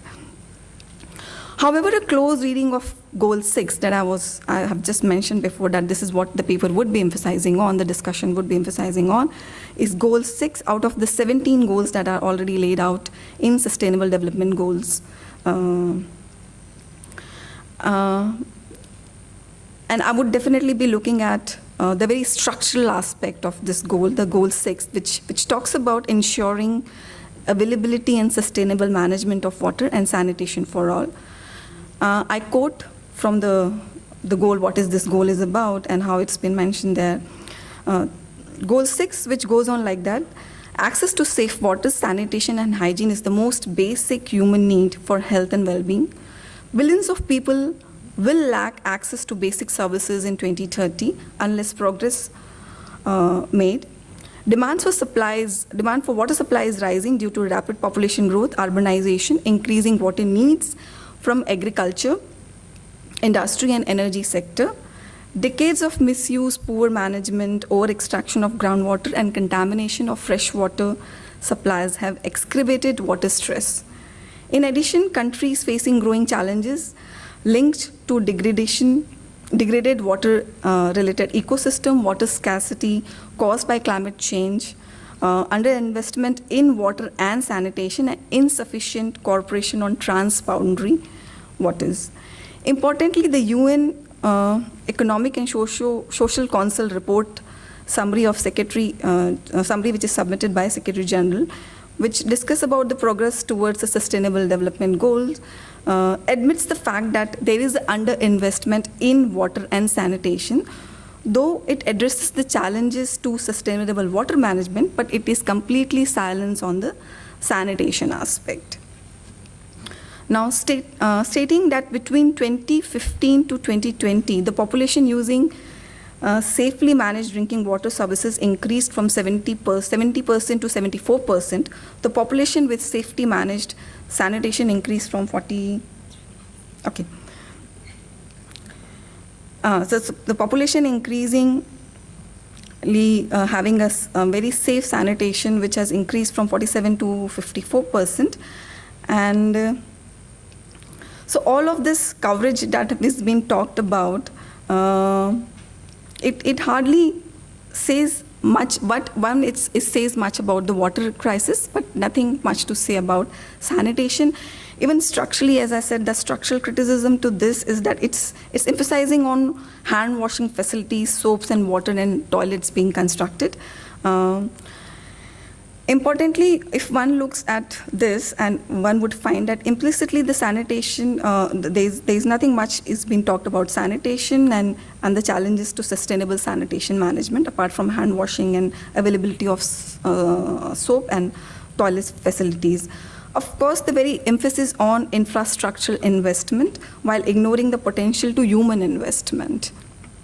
And I would discuss this in another different context at national level. As I said it, as a student of sociology and my larger interest in public policy and governance, a careful analysis of a very perpetual existence of a caste-based hereditary manual scavenging communities that continue to serve, especially in our urban India, often made me curious that the role of welfare state, which completely ignores the well-being of the people from the community, and examine, like I looked at various, for my own PhD research, I've looked at various committees that has made suggestions about how the night soil management has to be taken place, but those committees, those reports have remained very silent about the well-being and human rights of the people from the manual scavenging community. There are reports which says that there are National Safai Karamchari Finance and Development Corporation, which again emphasize on providing some financial assistance to the people from the community who are pushed into this caste-based job, but there is nothing much to say how to take them out of it. So that's one of the national level context, apart from what I critically look at the goal 6 of UN Sustainable Development Goal. And I felt it was very important to bring in on this platform that the many academic reading that I have gone through clearly emphasize that there is a clear clear lack of political will and political intent, which definitely comes from heart. That's what I believe in. And what all I have understood from His Holiness readings. So that's one thing, and there's a lack of political will and intent because primarily in Indian context, it is been there because of the very caste system that exists. So even the policymakers who are there, if you look at all the reports and suggestions that they have made, they precisely talk about building more toilets than eradicating the very indignified occupation altogether. And that's precisely suggests that how the dichotomy of purity and impurity continue to work in Indian context. So that was a very important point that I thought I should be making it, and that how the very mind that suggests us the kind of policy that we make, even if you look at how the way state comes up with the different kinds of program to eradicate manual scavenging, it again limits to financial help, to some kind of scholarship. Yeah, I'll just take 2 minutes and briefly conclude this. So having said all of it, I place 2 important contexts. One is SDGs Goal 6 and about the manual scavenging community. I personally, from my own research experience, suggest that nothing can be done about both the sanitation as well as for the people who are pushed to continue to the caste-based occupation unless and until things are not changed from the heart. And for that, we need to realize the very principle of interdependence as been suggested by His Holiness the Dalai Lama. I just want to quote from His Holiness book Beyond Religion, and that's when I would end this discussion. Paraphrasing His Holiness thoughts on the matter from his book Beyond Religion, if human beings lack moral values, self-discipline, then no matter how many rules, laws there might be, it cannot be of any help. As long as priorities are given to materialism, will continue to suffer from fraud, corruption, inequality, impatience and greed, and not pay much attention to inner values. In order to inculcate inner values of love, patience, forgiveness, generosity, contentment, self-discipline, restraint, and so forth, it is crucial to integrate the implement moral values within the education system from the time of kindergarten itself and and right up to the university level. Otherwise, the situation will degenerate even further from where we stand right now. So with that, I'll stop here. This is a work in progress. So your comments, observation I will be highly appreciated. Thank you.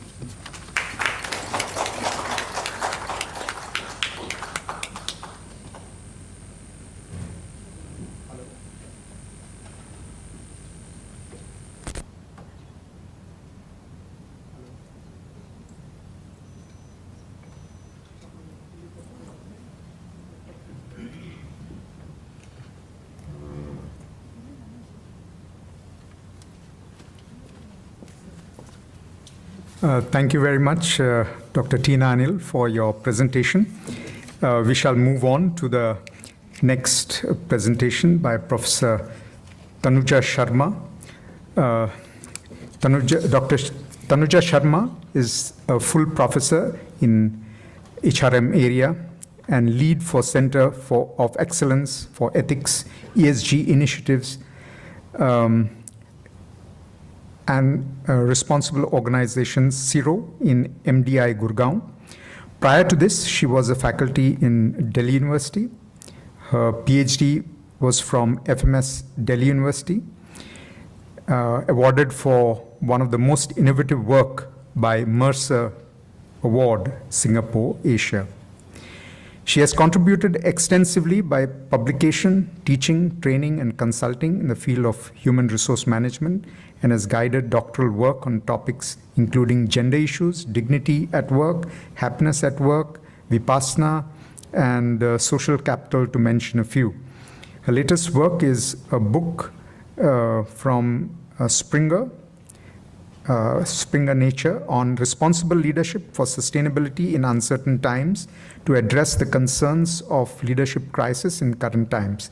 Post her exposure to Buddhist philosophy under her teacher, Geshe Damdul, director of Tibet House, New Delhi, she has been teaching business ethics to MBA students in MDI Gurgaon. I invite Professor Tanuja Sharma to speak on universal ethics in the context of economy.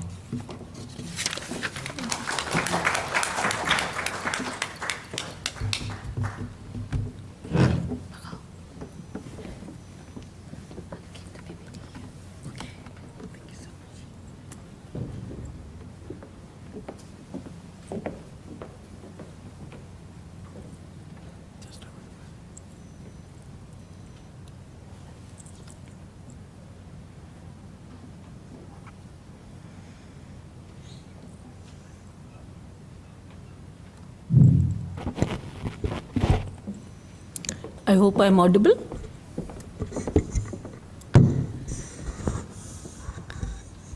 Though there is a presentation, which you can possibly just view there, but I decide to speak from heart. It's an extremely auspicious day. His Holiness Dalai Lama is born, on 6th of September. I think I'm comfortable. Okay, as you wish. Okay. Am I seen better? All right. I think it is more important that I'm heard than seen. So coming back to it, why is it such a special day, especially for a person like me? I got number of occasions to be, around him. Never wanted one-on-one meeting because I think he's too precious to take time. And only thing is, I looked at him and I really thought, is it possible to be at this state in human life? His face, his skin, his eyes, his speaking is amazing. I mean, I don't have words really to explain that. And I am a person who's skeptical, modern, Western mode, educated, into teaching, where our job and research, where our job is asking questions, rejecting most of the hypotheses if possible, okay? But, with him, I just find only admiration and positiveness, and whatever I'm speaking is really less than what I feel. When I got my first chance to, from a comparatively close listening, apart from Talkatora and the, big shows in Delhi, was accidental travel to Dharamshala. A very kind Tibetan couple, I just went unplanned, and very kind Tibetan couple actually just handholded me, and he said, do you know teaching is happening of His Holiness? I didn't know what teaching is, I must confess. It is years and years ago.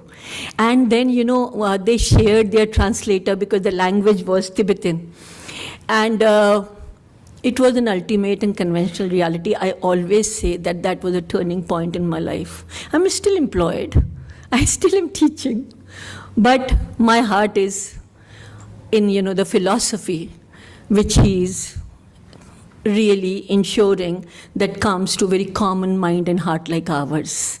And thanks, Geshe, Tibet House director, who has been, a guiding light for us in translating, all the Nalanda text. And I am not a very great student, but having said that, whatever I've understood, I'm extremely grateful for that. Now, my efforts after being exposed to Buddhist philosophy, and no, before that, I want to mention one more thing. I have to mention it today, that past karmic connection is all the explanation I have, because I was a science graduation, then after that management, business management. I'm in a premier business school which teaches only exploitation, exploitation, exploitation, and exploitation of human resources and exploitation of natural resources. We have finished good quality water, forest, everything we are on to. And I was teaching the subjects, compensation management, how to hook the talent to ensure that they, master exploitation of resources. And I was teaching performance management, my research area, that what to do knowing them. And trust me, I really got into it, so that they can never understand your game and they play your game. So vision sharing, we call it in management. All right. But having said that, that accidental meeting, no looking back, 6th of September in Tushita. And I'm sorry I'm taking that time, but I think this is very important. We got a small cake and a flag. And suddenly something happened and I got my call to travel through Lhasa. And two things I want to share. Number one, I feel blessed that I got that opportunity to stay in Nobulinka in his house, which he left, and prayed that can he come here faster, sooner, in the best of health. And I'm sure the universe is listening to that prayer. Number one. Number two, that little flag, it's again karmic connection, was in a corner of my purse. And I hope all of us know that when you travel with something like that, you can be imprisoned. And I'm saying it outright. And you know what? Gyanse, Shikadze, by road we were coming from Lhasa to Kathmandu border. And in one village, I don't know how it happened, one woman there selling trinket started just folding hand that you are in my God's land, your land has my God. And suddenly, that small photograph came up. And I really, really want to share that the emotion which I had that day is an emotion which is not to be repeated again in life. So His Holiness is very special. He has been very successful in changing many minds and hearts, from hardcore German scientists to Harvard Business School professors. There is a nice YouTube available, which I think all of us must see, where during pandemic time when he addressed Harvard Business School professor, and I'm naming it because it's supposed to be the Mecca of business, and I come from business school. All the professors, when you ask the question, and His Holiness, the way he answers, you just wonder, why aren't we just following what he's talking about? And this hero worship is coming to my mind only because of who he is, embodied, ethical presence on this earth. Universal ethics, I think, is a call for global transformation. Since I am here today, and 5, 7, 8 more minutes possibly I'll take, and let me know if I'm exceeding my time. Only thing is I understood that, science is important. Subjective subjects like sociology and art is extremely important. But all the subjects actually have to have, as my earlier, speakers also said, basis in the right viewing. And those frameworks which I have learned a little bit from my classes, in Tibet House, tells me that without that, nothing makes sense. Now, to my business students, I have decided that I am teaching only business ethics. I can't teach ethics or universal ethics, but business ethics, because that is a little limitation of the employment I'm into. And there, I am dedicating one whole conversation around, topic of universal ethics. His Holiness Dalai Lama's 2-3 books, starting from Ethics in New Millennium. Some slides, and that's why I got them, are contributed by those 99 percentile students who otherwise will only like American and European languages. And you will be very surprised that the 5-6 years before, when I introduced this subject to them about universal ethics, I was losing courage in the class because their listening was Aristotle, Plato, John Rawls' Justice, Kantian principles, and anything to do which is not scientific, established, global conversation was not good enough. I am very happy to say that on His Holiness' birthday today, that students are taking very keen interest on 2 sessions, one on Gandhi and one on His Holiness Dalai Lama. And batch after batch, they are picking up. They are picking up and they are talking about it. So let me, and another thing, a small presentation, because we were talking about SDG goals and we were talking about, business. So I thought, let me just connect. But with that emotion only I begin. So the very first thing, which I really want to put before your eyes, I have a critical eye, I have a critical mind, is this poverty. This picture I could never forget. This artist, works street art. And in this picture, the boy is merged with the stairs. Is it visible? Is it very clear? I hope so. And it says the child is depicted sitting on steps, being stepped on and stepped over to illustrate how invisible the poor living among us can be. That's a reality we live. Very quickly, inequality kills, especially for India. Humongous amount of inequality. And I'm just rushing through these slides.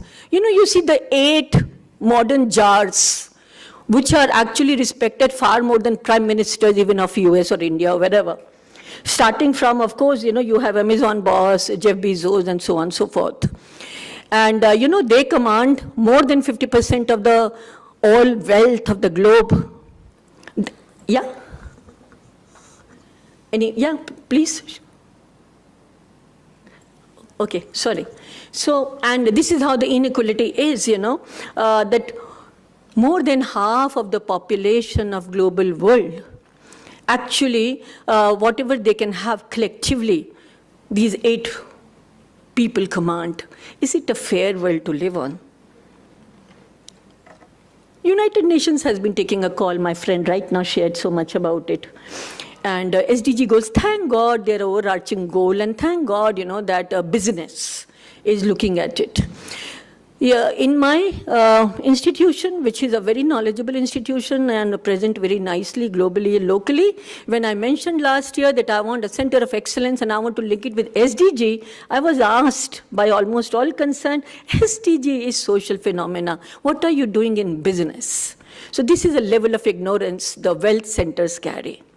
But we forget that ultimately the stakeholder of business carries is the public, and public is us.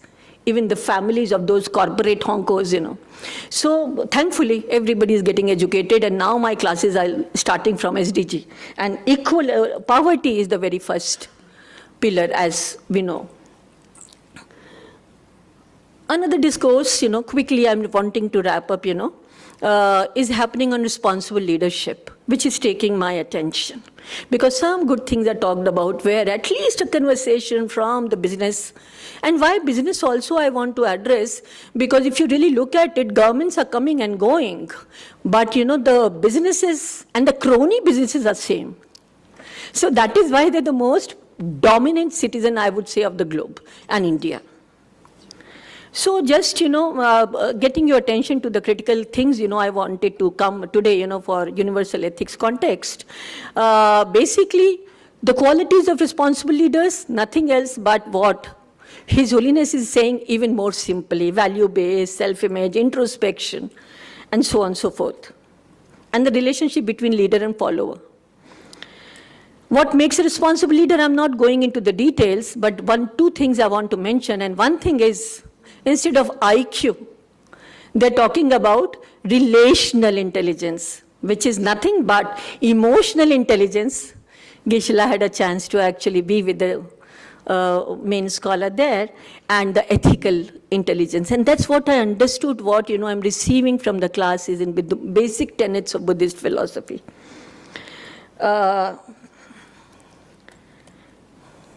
Please read this.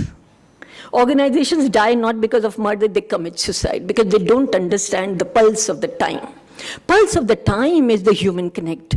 Pulse of the time is what, His Holiness is talking about daily, virtually, to all corners of the globe. I hope we are listening. I think many people are listening, but I think governments also need to listen, decision maker in various critical positions need to listen. And I really feel CEOs of the company really need to listen, because if they exploit all, who will they sell anything anyway? Conversation is there. European leadership is there on ESG, economic, social, and governance. And I hope it is not the talk on the table, but also talk with the spirit in it. The way, I'll just like to actually, now this is something which shared by my students. So I'll just show, I'm sure, this particular audience is really aware of all his work of His Holiness Dalai Lama and what he's talking on universal ethics. But what really made sense to my students, and I want to share with you on his birthday today, young people are also getting impacted who are just not groomed for that, is, what is the foundation of ethics, the way he has explained it in his book, Ethics in New Millennium. And how exactly, ethics and beliefs can actually reside, at the individual and level. And it is not based on religion, but it is based on our thoughts and ideas and way of being. Not knowing only, not doing only, but way of being. Quickly to conclude, ethics in society. What is the affluent society, matter of heart, and the beyond differences we have been talking about. The way, his books have come out in articulating the universal ethics. I don't see any other literature that rich right now. And ethics in individual, of course, because that is a basic difference I found in my Western models and my Eastern philosophy angle, that here the focus is on the code of conduct, the 6 perfections in ethics at individual level, and some of individuals actually create a collective mass. So wisdom and compassion being 2 main pillars.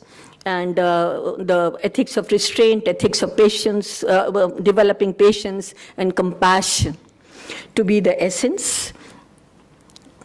Just closing it, redefining the goal is required. Habits need to change. Our problem is we are too conventional and fear change despite that. Questions we ask ourselves and answers we found. And that is something is out of my class material. So the questions we ask is the competition the evil of all? And answer is, larger level collaboration is the cognition of human being, only specially attributed to human beings. The need for universal ethics on his birthday, I think cannot be more emphasized. And my congratulations to Tibet House to organize a discourse on that. Peace in the world depends on the peace in the hearts of individuals. His quote, which I keep, this depends on each of us practicing ethics by disciplining negative thoughts, a constant training, emotions, and developing basic spiritual quality. And I would say my study in Tibet House actually has been helping in my life at least. And last but not the least, to not be a beast as a human being and be a good person is important. Because when we die, we certainly have a reflection. If we don't have reflection all through, I wish we have. And then, the only I think is mental inquiry. And I close with this, that we are extremely emotional being. And thankfully, Geshe, I'm so thankful to you that after learning from you, I understood that like a physical exercise and physical muscles, this also is a matter of mental muscle. And once those muscles are built in the right manner, I think we can really have a globe which is far more livable than where we are today. I close with that. Thank you so much. And my apology for time. Hello. Thank you very much, Dr. Pamitra Sharma, for your wonderful presentation of ethics. In the context of the economy, the context of inequality, and how we need to use the universal ethics of His Holiness the Dalai Lama to promote more compassion and harmony. Now we move on to Professor Kaveri Gill. Professor Kaveri Gill is Professor and Head of Department of International Relations and Governance Studies at Shiv Nadar University. She is the former principal of the Dalai Lama Institute of Higher Education, Bengaluru. Kaveri has also completed Nalanda Master's course at Tibet House. So I invite Dr. Kaveri to speak. Respected Chairperson, the Director of Tibet House, Venerable Geshe, colleagues and friends, and the very young panelist also. I'm looking forward to hear from him. So I'm absolutely delighted to be a part of this very important conference celebrating the 87th birthday of His Holiness the Dalai Lama. And as Geshe said, there'll be many celebrations today, songs, dances, 1 kg cakes, Palden Lamo Puja, all of which wonderful. But I think also here what we are trying to do is think about the ideas of His Holiness that, as Professor Tanuja ji said, His Holiness has lived by, that is apparent to anybody who meets him, who doesn't have a context of his Tibetan identity or even that identity of a Tibetan Buddhist simple monk, as he calls himself. So he has lived by this message and he has tried to pass it on to us. And today, I think the focus of this conference is really looking at, what we can all do to talk about his ideas and take them forwards in different ways. So I want to begin by reading out His Holiness's powerful and poignant message for the World Earth Day that was celebrated on 22nd April. He says, on Earth Day 2022, let us remember that everybody wants to live a happy life. Not only human beings, but animals, birds, and insects too. And all of us should be concerned about our collective existence. As human beings, our marvelous brains provide us with remarkable opportunities to do good. But if we look at how the world is today, we should be able to do better. We need a more holistic education, an education that incorporates inner values, such as a compassionate concern for others' well-being. Our world is heavily interdependent. New challenges like the climate crisis that affect us all, as well as our participation in the global economy, mean that we must take the whole of humanity into account. We have to put the global interests first. And I hope that during the course of this conference, this notion of interconnectedness, to be honest, I could have given the talk that Dr. Tina Anil has given. I could have given the talk that Dr. Tanuja Sharma ji has given, and the one I've given from different angles. They are all so interconnected. We need to take urgent steps to reduce our reliance on fossil fuels and to adopt renewable sources of energy, such as those that rely on the wind and the power of the sun. We must pay attention to deforestation and protect the environment better. We have to plant and care for more trees. In my own life, I have witnessed the decline in snowfall, first in Tibet and later in Dharamsala. Indeed, some scientists have told me that there is a risk of places like Tibet, which is the third pole, eventually becoming deserts. And they are going to take this to COP27 in Egypt, the notion of Tibetan environment as a critical issue for the world. That is why I am committed to speaking out for the protection of Tibet's fragile environment. Our life is based on hope, a desire for things to turn out well. Hope is concerned with the future. Although nothing about the future can be guaranteed, we remain hopeful, which is much better than being pessimistic. Even as global warming increases in intensity, many young people in particular are working together to find and share solutions. They are our hope. Nowadays, when we face serious problems as a result of the climate crisis, we have to help each other by setting a timetable for change. As human beings living on this one planet, we must make an effort to live happily together. The threat of climate change is not limited by national boundaries. It affects us all. We must work to protect nature and the planet, which is our only home. So this is something that Ambassador Virendra Gupta ji also spoke about in the morning, So this talk is going to be, because I was asked to speak in the context of the environment, the SDGs, the Sustainable Development Goals in the context of the environment. So the contemporary context of the environment, if we think about it in terms of the SDGs, it is really goal number 13. And that calls for urgent action to combat climate change and its impacts. And then along with all of these goals, as were mentioned, there are 17 of them. You have 5 targets and many indicators to try and set some kind of a blueprint that we can measure ourselves where we are in 2030. And to set this in context, the world did not meet the Millennium Development Goals, and that is why we now are where we are, as Dr. Tina Allen was also mentioning. To again emphasize the interconnectedness, 12 out of these 17 SDGs involve taking action on climate change. So though they may be put under different headings, actually there is interconnectedness at a very fundamental level. Why is urgent action required? I think today I don't need to spell it out, but basically the greenhouse gas emissions from human activity, very much related to Professor Tanuja ji's talk on businesses, the notion of growth as an economist, and a critical one at that, I have to mention that. All of that, it's driving climate change, and of course we can feel its impact, we see it. You can open the news, you can look at news about changing weather patterns, rising sea levels, and all of that. And basically, without action, it is forecast that during the 21st century, we will have a rise of 3 degrees Celsius on the surface temperature, and this would be absolutely catastrophic for the entire the planet Earth, all its inhabitants, species extinction. But in the meantime, as some of these talks indicated, it is the poorest and the most vulnerable who are also being affected disproportionately. So now to address climate change in a nutshell, the most significant agreement so far was the Paris Agreement, COP21 of 2015, where basically all the countries came together to agree that try and limit to below 2 degrees centigrade increase, and ideally above 1.5 Celsius. But what is the problem? The problem is that this requires collective action across various identities.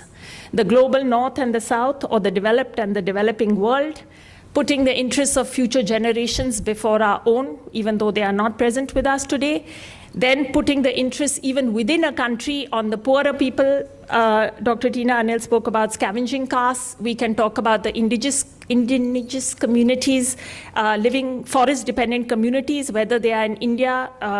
Ambassador Virendra Gupta ji spoke about Naxalism related to overuse of resources. But we can talk about the Amazon forests in Brazil.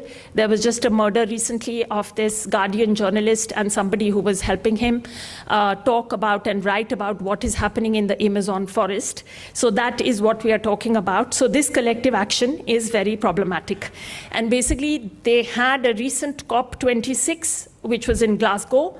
It recently concluded, and there was a lot of discussion and chit-chat, but the central question on how to reduce emissions was not really much touched upon, and nor was much progress made. Now, what is the kind of problem here? And I'm just going to relate it. I think first I just put the problem in the mundane language, and then we can think about it a little more technical. So I think number one, of course, is economy. So we heard about liberty, fraternity, equality, all these liberal principles being the foundation of the very notion of United Nations organizations, Bretton Woods institutions that came up in the post-World War II context. But if we look at economy and we look at the actual reality, we will see that, rich countries have pumped billions of dollars into fossil fuels during pandemic. The greed of governments, businesses, individuals, unbridled capitalism, this was mentioned in the morning. The war in Ukraine, and again here the concerns of economy overriding people's well-being. For instance, now the EU, they are again talking about opening coal plants because they are not getting enough energy from Russia. So they are backtracking on their own kind of goals because coal is one of the dirtiest fuels in terms of the environment. And indeed, if we go into a discussion of NATO membership itself and all the issues with that, we can question this notion of whether equality, fraternity, and liberty has actually been lived. Then, of course, the rich and poor countries divide. So in the acknowledgement of colonialism and all our past history, there has been that, there is common but differentiated responsibility for richer and poorer countries. So the environmental agreements at the Paris Convention and others have acknowledged that the richer countries have grown richer on the back of exploitation of entire continents, right? That was the whole colonial project. But now the developed countries are not giving the money promised, climate finance aid.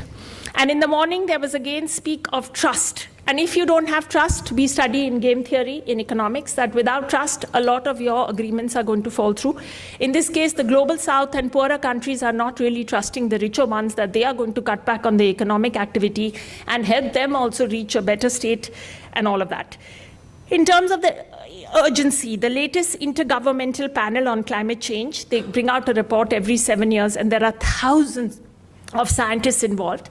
And they have said, they brought one out on April 2022, that it's now or never if we want to limit global warming to 1.5 centigrade. They basically go on to say that without immediate reductions, it's kind of the last call for all of us. And as I said, we are talking about species extinction here. Now, if I go into a little more detailed context, because I was asked to speak about universal ethics in the context of the environment. So now I said the problem is that our interconnectedness requires cooperation, and we cannot bring ourselves to cooperate for our mutual benefit, and this is for various reasons. So negative externalities, we study, the diversions between your private and social costs and benefits. These are really vast in the nature of, in the area of environment. And in fact, the notion of environmental externalities came up. Externalities themselves, that basically your costs and benefit diverge from those of society. And me as a private actor, I don't need to take account of this, so I can carry on. The second thing is heavily discounting of future generations' well-being. So in the morning, there was a lot of talk about longer-term perspective. And again, why is this important? Because politically speaking, most governments across the world have a very short-term and instrumental perspective that they just need to get re-elected. The other problem in the environment is the geographically dispersed nature, so transcending conventional boundaries of nation states and so on, right? So in the environment, there's no one nation versus the other. We are all in the same boat, sink or swim. Then the highly inequitable source of origin and incidence of impact, both within and between countries, so that the rich are largely the cause and the result falls disproportionately on the poor. Be this poor, whether they are within a country, the forest-dependent peoples, the Adivasis, the Dalit, the black, we can name many identities, and it is falling disproportionately on them. The last issue is the anthropogenic climate change that also points to inequity of the causal contribution and the burden of impact on ecosystems. And here COVID is the best example. Whether COVID escaped from a lab in China or there was something more, the fact is, why were we undertaking research on bats? For preventative, really kind of warfare of the kind that I really don't want to even think much about. It's too scary. So in the morning, Venerable Geshe, there was a discussion of Darwinian ideas. And by the way, the research, exactly as he said, now the present research is saying that even Charles Darwin never exactly meant the way it has been taken out of context, survival of the fittest. And there is an increasing view backed by research that it is cooperation and not competition that is going to result in our survival. So, as Geshe said in the morning, that compassion suffices. So, I think that we need to seriously look at something that has driven us all for so long. So, now to come back to His Holiness the Dalai Lama, for whom we are here today, celebration, Tunkar. And here I want to say how extraordinary he is. There are our monastics from Dripung Loseling, our esteemed monastery of our Geshe. And I want to say that, when you look at the two pillars for universal ethics, whether we call it our common humanity and our desire for happiness and to avoid suffering, and number two, our interconnectedness, or sometimes His Holiness puts it in a skillful way, non-violence and harmlessness, putting others before self, caring for them, and the interdependent arising and interconnectedness. Or we go a bit deeper, because actually the Nalanda philosophical tradition is upheld only by the Tibetans really today, not Indians, I would say, as Dipesh Thakur last said in the morning. Then we go deeper, it is Tongni and Ningje. And we can have a whole discussion about the basis and emptiness and the skill or the method side. So His Holiness's skill, when we feel a little bit depressed about how the challenges are too vast, I think we need to think about how much difference a single individual can make. And in this, I want to say that, the solutions he is suggesting, why, as Geshe brought up in the morning, when people were approaching him saying, what is our problem? Where are we going wrong? Because I don't think we can insult the intelligence of all the people on the planet that we don't know where we are going wrong. I think the bottom line comes to that we are unable to overcome in some ways our self-grasping ignorance and our self-centered attitude. And we can look at that at grosser levels or subtler levels, but essentially that is the issue. And why has His Holiness put so much effort to try and take this message out of maybe a traditional setting and a certain kind of understanding into mainstream education systems, mainstream talking, thinking? As he said recently in the dialogue for our future meeting, he kept saying, finally, we have to change the mind and the thinking. How do we change the mind and the thinking? We focus on holistic education and we focus on the youth. And I want to end by saying that, as Professor Tanuja ji, a lot of us are here because of Venerable Geshe Dorji Damdul. We are absolutely, indebted for lifetimes for his teaching us. And again, I want to relate this to the courage of the Bodhisattva path, because we can look at all these questions, we can feel overwhelmed. And to be honest, before I met the teachings, I also was feeling tired most of the time at the scale of the issues ahead of us. But when we think about what is possible through a single instant, in this case, a single life of His Holiness the 14th Dalai Lama, trying all these means to get this message, he doesn't need to bother, because he could be thinking that, finally I'm a Tibetan Buddhist monk, or I'm a Tibetan, or I am now this age, I don't need to think about the youth, or, he just did not need to. And relating it to what the morning speakers, Professor Agarwal ji said, and others, that why is he such a great being? Because today also on his birthday, the celebrations are not restricted to any single community or identity axis. Everyone wants to celebrate such a being, his thinking, his courage, because things have not moved in his own land in the direction that perhaps might have been hoped for. But he has never lost courage, and he is beseeching us all. And then there are, like our teacher, Venerable Geshe, who is taking kindness on us who may not be able to speak Tibetan or be able to go and retire to study seriously the philosophy many of us wish to. So I think that can be our example when we feel a little bit disheartened and disillusioned, but then we must keep going. So with that, I pray for the long life of His Holiness the 14th Dalai Lama. May he always be seated on a diamond throne and be with us for many decades to come. Thank you.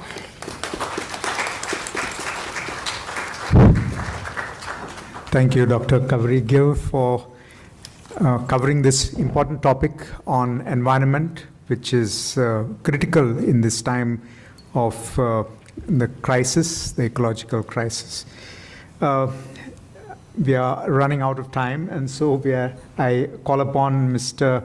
Rian Kumar to make his presentation on Youth for Universal Ethics. Mr. Rian Kumar is the founder of the Bodhi Trail, a Delhi-based initiative to promote interfaith harmony.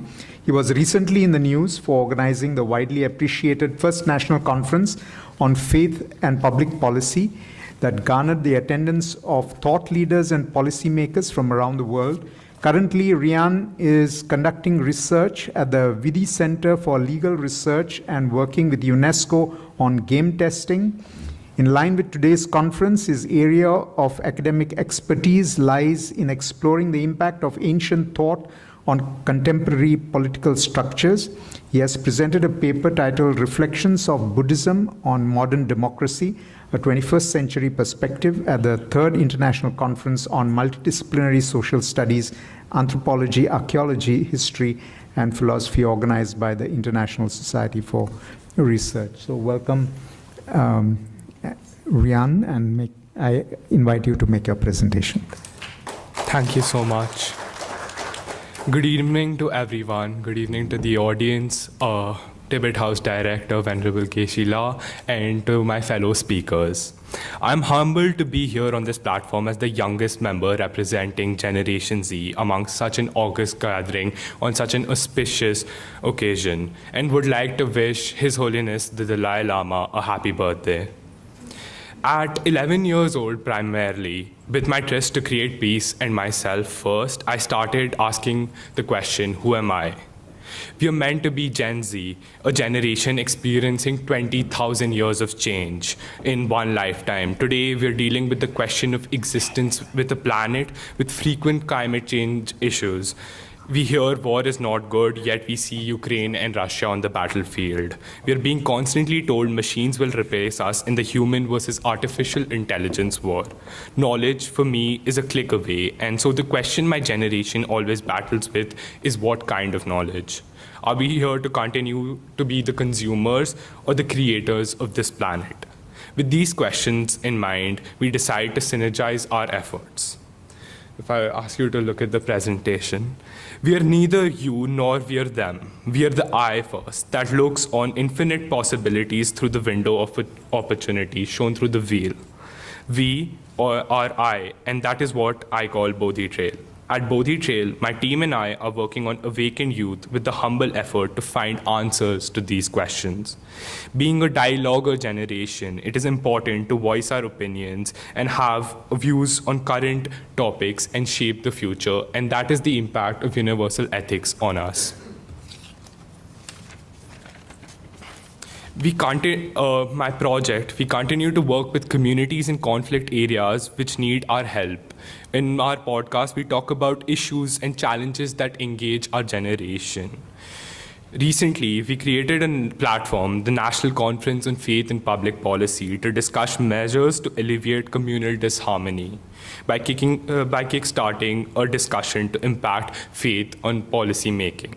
This is where I met Venerable Geshe, who really touched a chord with the young audience on simple messages regarding interdependence as humans.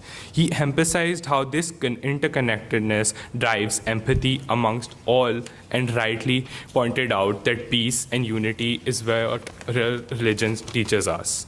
More often than not, we follow God, but we do not follow what He says, and that's where proper practice will point us to the path of enlightenment. We do research and go deep in learnings from history and past. Today, allow me to go deeper on my research that directly embodies a pragmatic approach towards Buddhism and its principles. My research, Reflections of Buddhism on Modern Democracy, a 21st Century Perspective, was published by the IOSR Journal on Humanities and Social Sciences recently. Frankly, I see this as a culmination of my Buddhist journey that I embarked early on. Allow me to kickstart with a story.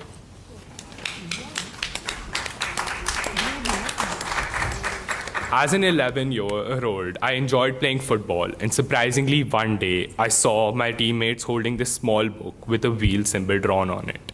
They told me it was a Buddhist chanting book.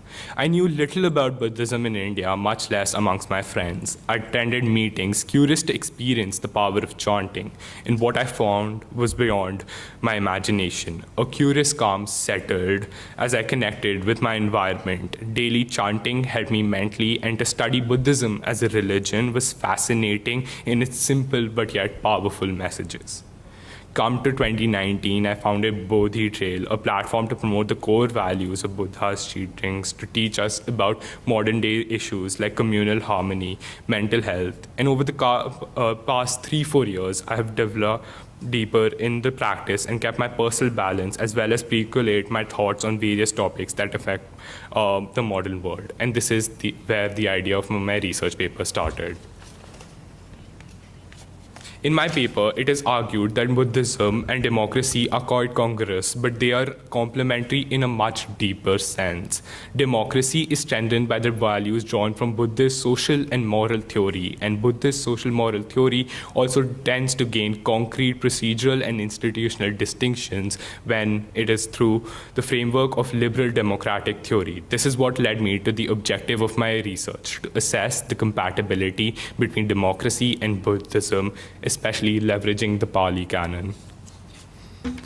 In my paper, it is not only argued that they're congruous, but also complementary, like I said.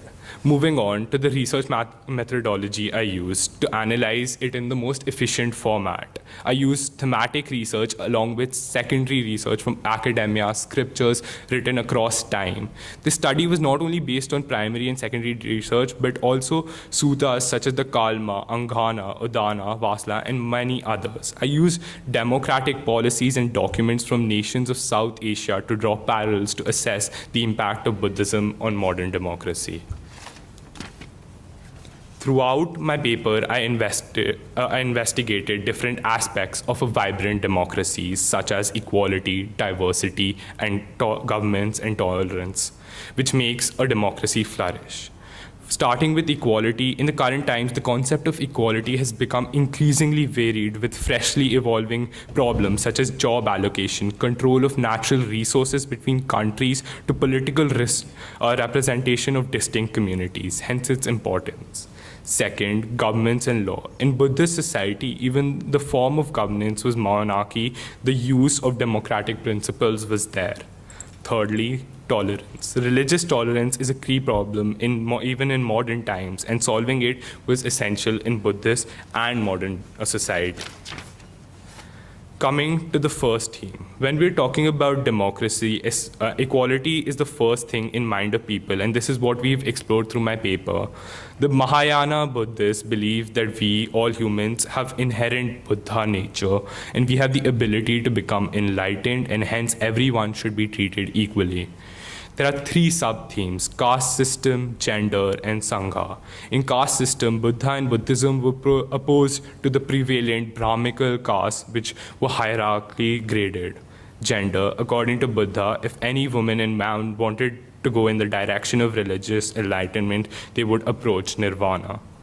Finally, Sangha. Parameters like birth, family background, economic status, educational levels are considered by the Sangha, the Buddhist society, and it can be related to the society we live in today. Only the age of when one begins to join society. So instead of each other's behavior, knowledge as Artha Shastra is praised. Arahant means having freedom from oneself and the bonds of desire.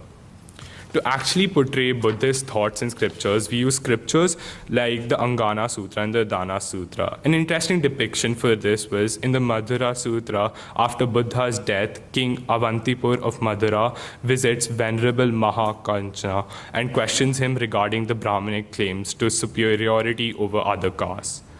He says and explains that Brahmins experience the result of his actions, both good and bad, in this world and in the next. This is similar to members of other castes, namely noble workers, merchants.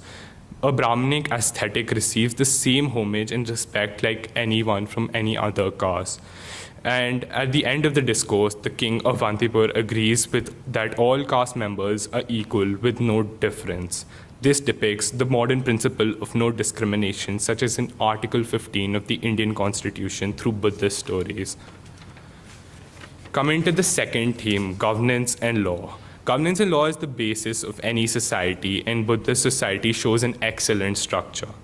Firstly, kingship and democracy. The foremost Buddhist text, the Tipitaka, contain many references to discourses about governance, policies, rulers, wars, and later Buddhist texts also advise kings about warnings about arrogance. And this is also greatly spoken by the Dalai Lama. Economics. Buddha's teachings take account of issues such as social debasement aggravated by employment, poverty, saving, investment, and income. Social order. Radhakrishna, former president of India, observed that Buddha adopted the Upanishad way with the ideal human being is not by caste but by character. Criminal code and conduct. Teachings focus on eradicating useless social practice through reason and analysis and seeing facts of life as they are. The 5 precepts play a very influential role. In the realm of governance, Buddhism has influenced many monarchs, governments, as is seen today as a source of legitimacy and authority. This is especially applicable for many countries like India, Burma, Tibet, China, Thailand, specifically the suttas that brought out the the acts of a righteous king. Coming to the final theme, Buddhism proposes peaceful coexistence of religion. Religious tolerance is very important to me, and this is what is portrayed through my paper. Buddhism easily adapts to countries' existing circumstances like Hinduism in India, Confucianism in China, and the cults of spirits of southeastern countries in Asia, and Taoism, and many more. Amity is another theme analyzed by my paper. The Buddha differed radically from the Hindu view that the Matsasyayana is the basic law of nature. Even in the jungle, the law of jungle was not universal, but there was a cooperation and amity amongst the animals as referred in the Jataka tales. And finally, social. The Buddha guided further, stating conquered in action, frequent consultation and meetings, and adherence to injunctions, traditions, and respect for women, elders, and honor the place of worship. The profound philosophy of this religion, permitting the human being will have unrestricted opportunity to perfect itself. A known Buddhist leader, Ashoka, reads, one's tolerance to honor one's man's sect, and this displays tolerance. Tolerance for Buddhism does not include converting the non-Buddhists by force. As pointed out by the Buddhist monk and scholar Vapala Rahula, the spirit of tolerance and understanding had been there from the beginning, and this is why not a single example of persecution or shedding a drop of blood in converting people to Buddhism or in its propagation in its 2,500-year-long history. My findings suggest that religious philosophy and framework within democracy as governance mechanism are compatible with social and cultural values in society. Our findings indicate that Buddhism is democratic in nature, with the relationship between Buddhism and democracy being interwoven. Buddhism seems to be a living faith that is adopted as per the state of affairs of a particular time, place, and culture. This makes it even more pertinent to delve deeper in the principles and to promote a secular and value-based world. This interaction between Buddhism and political principles still resonates in the world in the beginning of the 21st century. Hence, the principle of Buddhism must be leveraged to promote secular value. I want to thank Geshe and the Tibet House and the Dalai Lama Foundation for this opportunity to share my views with all of us and to follow such renowned speakers. Thank you. Thank you, Rian. It was a really enlightening and wonderful presentation. To conclude, and I'm sure you could hold on because it's already past lunchtime. We can, since we have run out of time, we can continue the conversation over lunch, and so we will not have the Q&A session. I thank all the speakers, Dr. Tina Anil, Dr. Tanuja Sharma, Dr. Kaveri Gill, and Mr. Rian Kumar for their presentations and enlightening us on the universal ethics of His Holiness the Dalai Lama in the context of the Sustainable Development Goals of the United Nations. We hope that we work towards a world that is sustainable, as well as in line with the teachings of His Holiness the Dalai Lama. So thank you very much, and over to the moderator. So as Dr. Dennis Fernandez already said, since we are running out of time, we are very sorry to inform you all that we have to skip the question and answer session. So with this, we have come to the end of today's second session. So before we wrap up, I would like to thank our chairperson, Dr. Damdul Fernandez, for chairing this session. And I also would like to thank all our speakers for your very comprehensive, informative and insightful take on the pillars for sustainable good development goals of UNO. And I'm very certain that everyone has gained and learned a lot from this session. So last but not least, I would like to request Dr. S.P. Agarwal ji to kindly offer a khatak and souvenirs to all the speakers and the chairperson.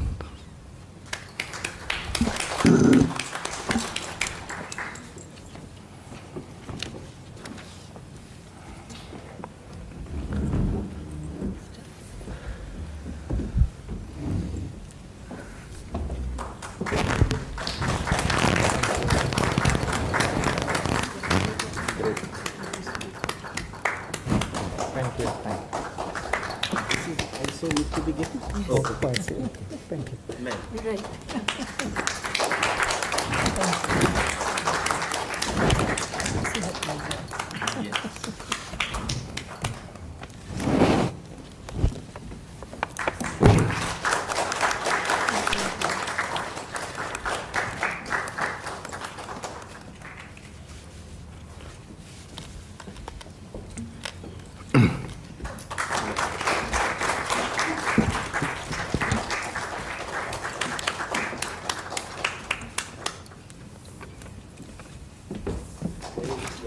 I know.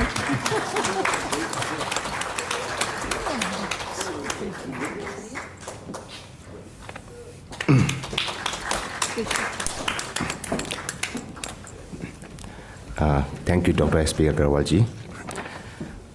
So we will now disperse for lunch break for 45 minutes, and I would like to request everyone to be back in the auditorium at 2:10 p.m. Thank you. Okay.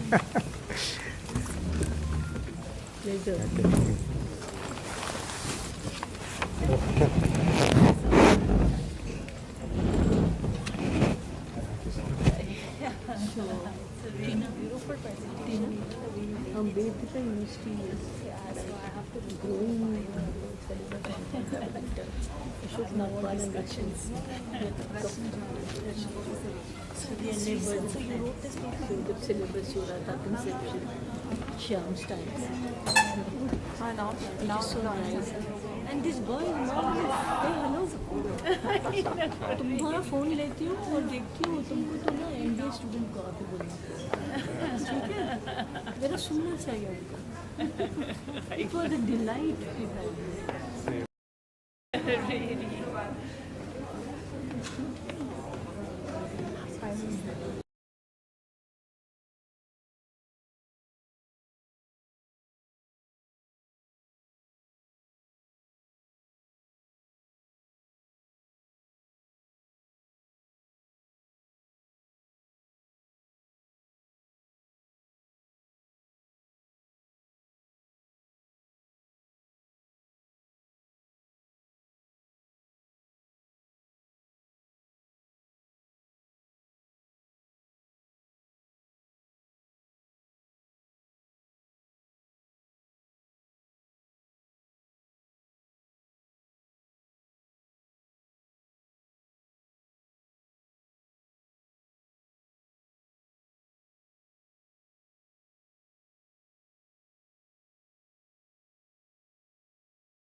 Good afternoon, everyone.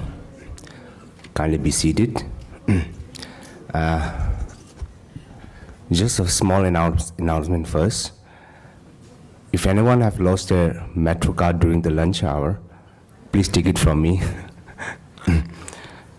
So, good afternoon, everybody, once again. And so, how was your lunch? Thank you. So I hope that you all had a good lunch. So thank you for being here for the third session of the day. The topic for this session is universal ethics for disarmament and world peace. Again, with everything that's happening in the world today, disarmament and world peace is all the more relevant and the need of the hour.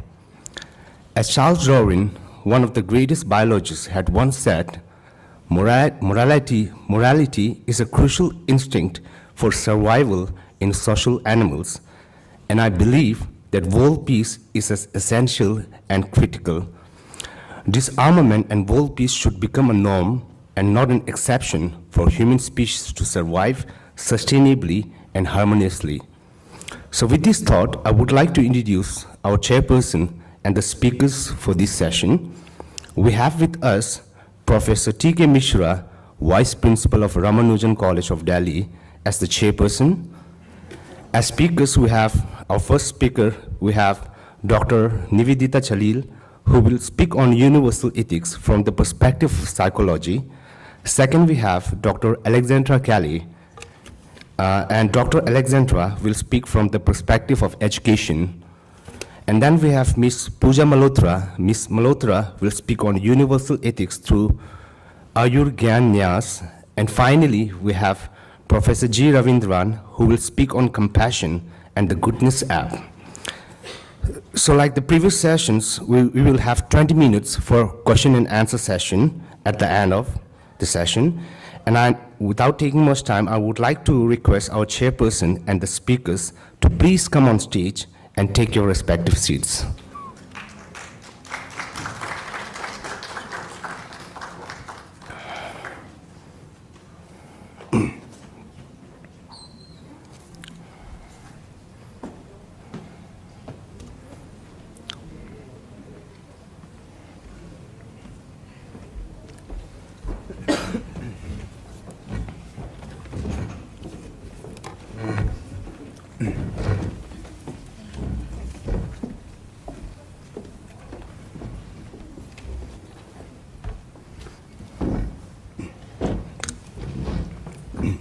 Thank you. So before I proceed with today's third session, I would like to share a brief introduction about our chairperson for today's third session, Professor T.K. Mishra. Professor T.K. Mishra, as a professor of commerce and the vice principal at Ramanujan College, University of Delhi, got retired on 30th June 2022. Professor Mishra obtained his PhD degree from Delhi School of Economics. Along with his 40 years of college teaching career, Professor Mishra has also been the Director, Center of Ethics and Values for the last 8 years. As seminar director, he organized 6 international seminars or conferences on issues of ethics. As an editor, he published several volumes of peer-reviewed International Journal of Applied Ethics. His writings in the form of editorials have often appeared in the Speaking Tree, a Times of India publication. He initiated Ethicist Conclave with Tibet House, New Delhi. Professor Mishra was also the director of a newly established School of Happiness. As a course coordinator, he conducted 3 batches of UGC-approved 6-month values-based course in happiness. In 2021, he completed 10 online courses on positive psychology from universities like Harvard, Yale, Pennsylvania, and Michigan. He has also received Distinguished Teacher Award from Indian Accounting Association. Okay, so now, without taking much time, I would like to request Professor T.K. Mishra to kindly proceed the session. Thank you.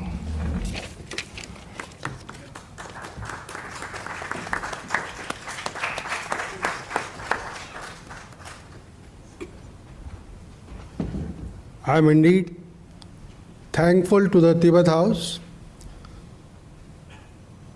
I am really very delighted to be here and to have the honor. Well, over the last decade or so, I have been in touch with Geshe Damdul, and I have found in him that he is not only intellectually, philosophically, and ideologically committed to the cause of universal ethics, but he is emotionally and sentimentally attached to this concept. So many activities, so many seminars, so many workshops he has organized on this particular subject. Indeed, this subject is very close to his heart. Well, in order to address this topic, disarmament and world peace, we need to go into the genesis of armament and wars. And for that, we need to look into 4 aspects. I have coined a word, ATOM, acronym. We need to look into the universal ambitions that every country possesses. We need to look into, the second is universal threat. And we also need to look into the universal obligations. O stands for obligations. And then universal means that are adopted by the world leaders for fulfilling their ambition, for fulfilling their obligations. Now, universal ambition, 4 P's. You must be familiar with the 4 P's of promotion of a product or something. 4 P's here, P stands for power. Everyone wants to muster nuclear power, okay? Technological power, all kinds of power.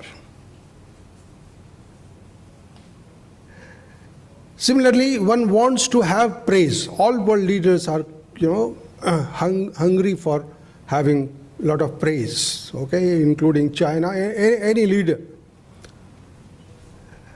And the purpose. Whether purpose is to, extend your territory, okay. You may recall that long back, our Prime Minister Modi, he said, commenting upon the China's approach, that expansionism is a dangerous threat to the world harmony. And then the P stands for the purpose, praise, and popularity. Every leader wants to become popular. So these are universal ambitions. What are the universal threats? Universal threats are ignorance. Universal threats are fear. I really appreciate, though whatever Damdul ji said, all are very useful and relevant. One thing I picked up, he said that the fear has to be resolved if we want to have world peace. Wonderful. And what is the threat? Sectarian forces, fundamentalists, fanatic people. These are the world threats, universal threats. And lastly, the means, atom. What are the means? Wartime goods or peacetime goods? Agniveer or Shantiveer? What do you want to achieve all these things? Fulfill your obligations and fulfill your ambitions and everything. I'm sorry to say that Indian nation is emphasizing upon Agniveer, but we actually need Shantiveer. Peacemakers, not warriors. You know, I remember a quote. Thich Nhat Hanh, a great philosopher. He says, the real enemy of man is not men. I repeat, the real enemy of man is not men, but it is violence, ignorance, cravings, ego, discrimination. These are the real enemies, and we need to address all these if we want world peace and harmony or disarmament, anything. You know, we need to conduct research, and no better place than Tibet House can do it.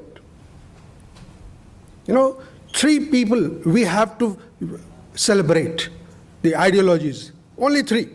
1, Mahatma Gandhi. 2, Martin Luther King. And 3, His Highness Dalai Lama. We need to conduct rigorous research. You know, you would be surprised to know that more than 200 advanced research institutions are working day and night in the United States on how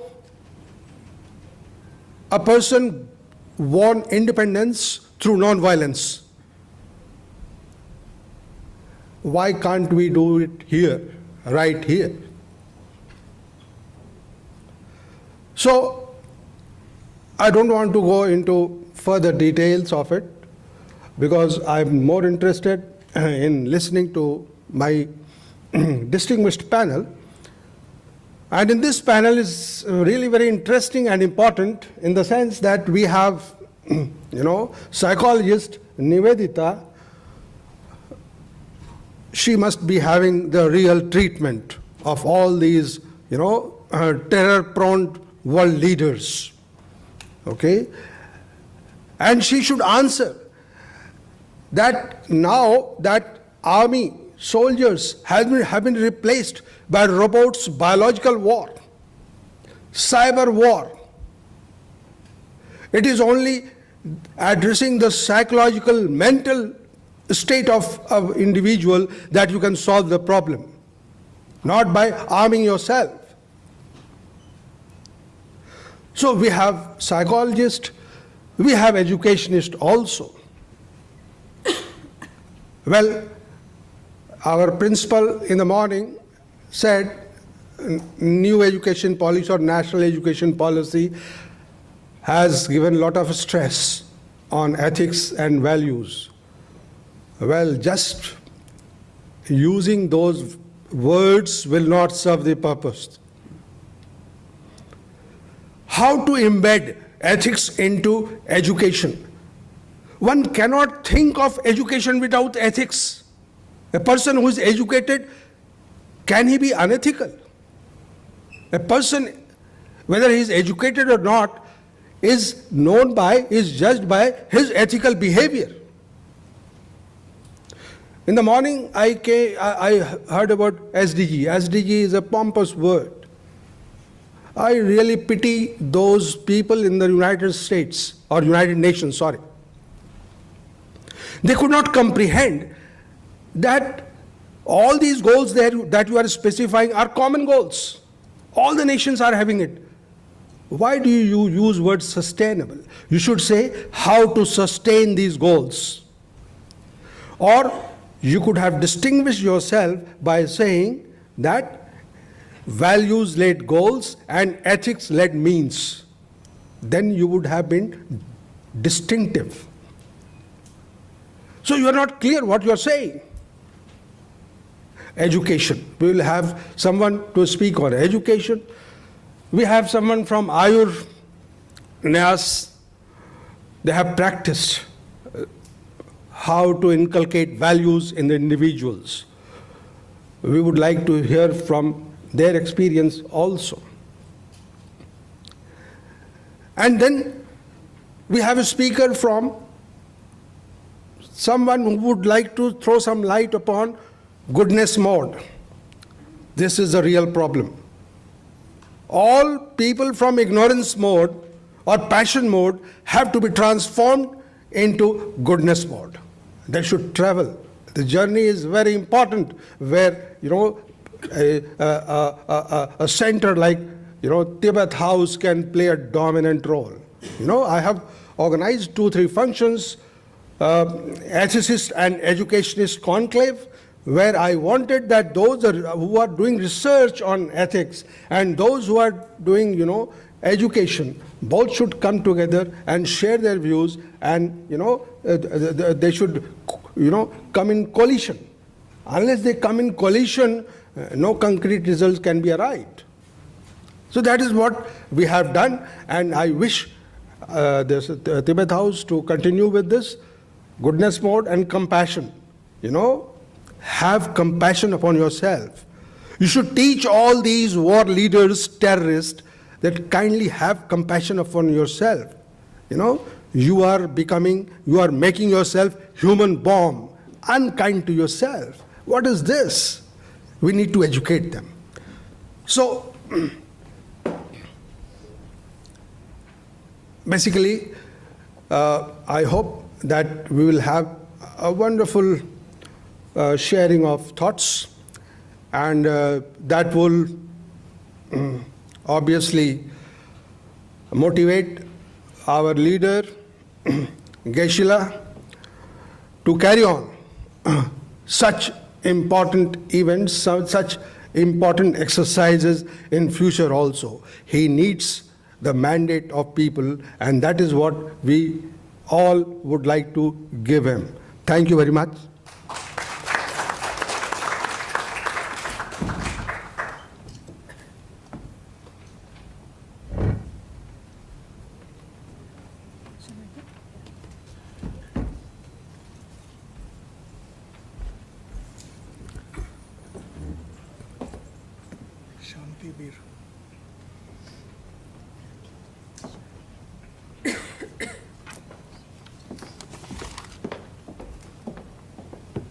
You describe her.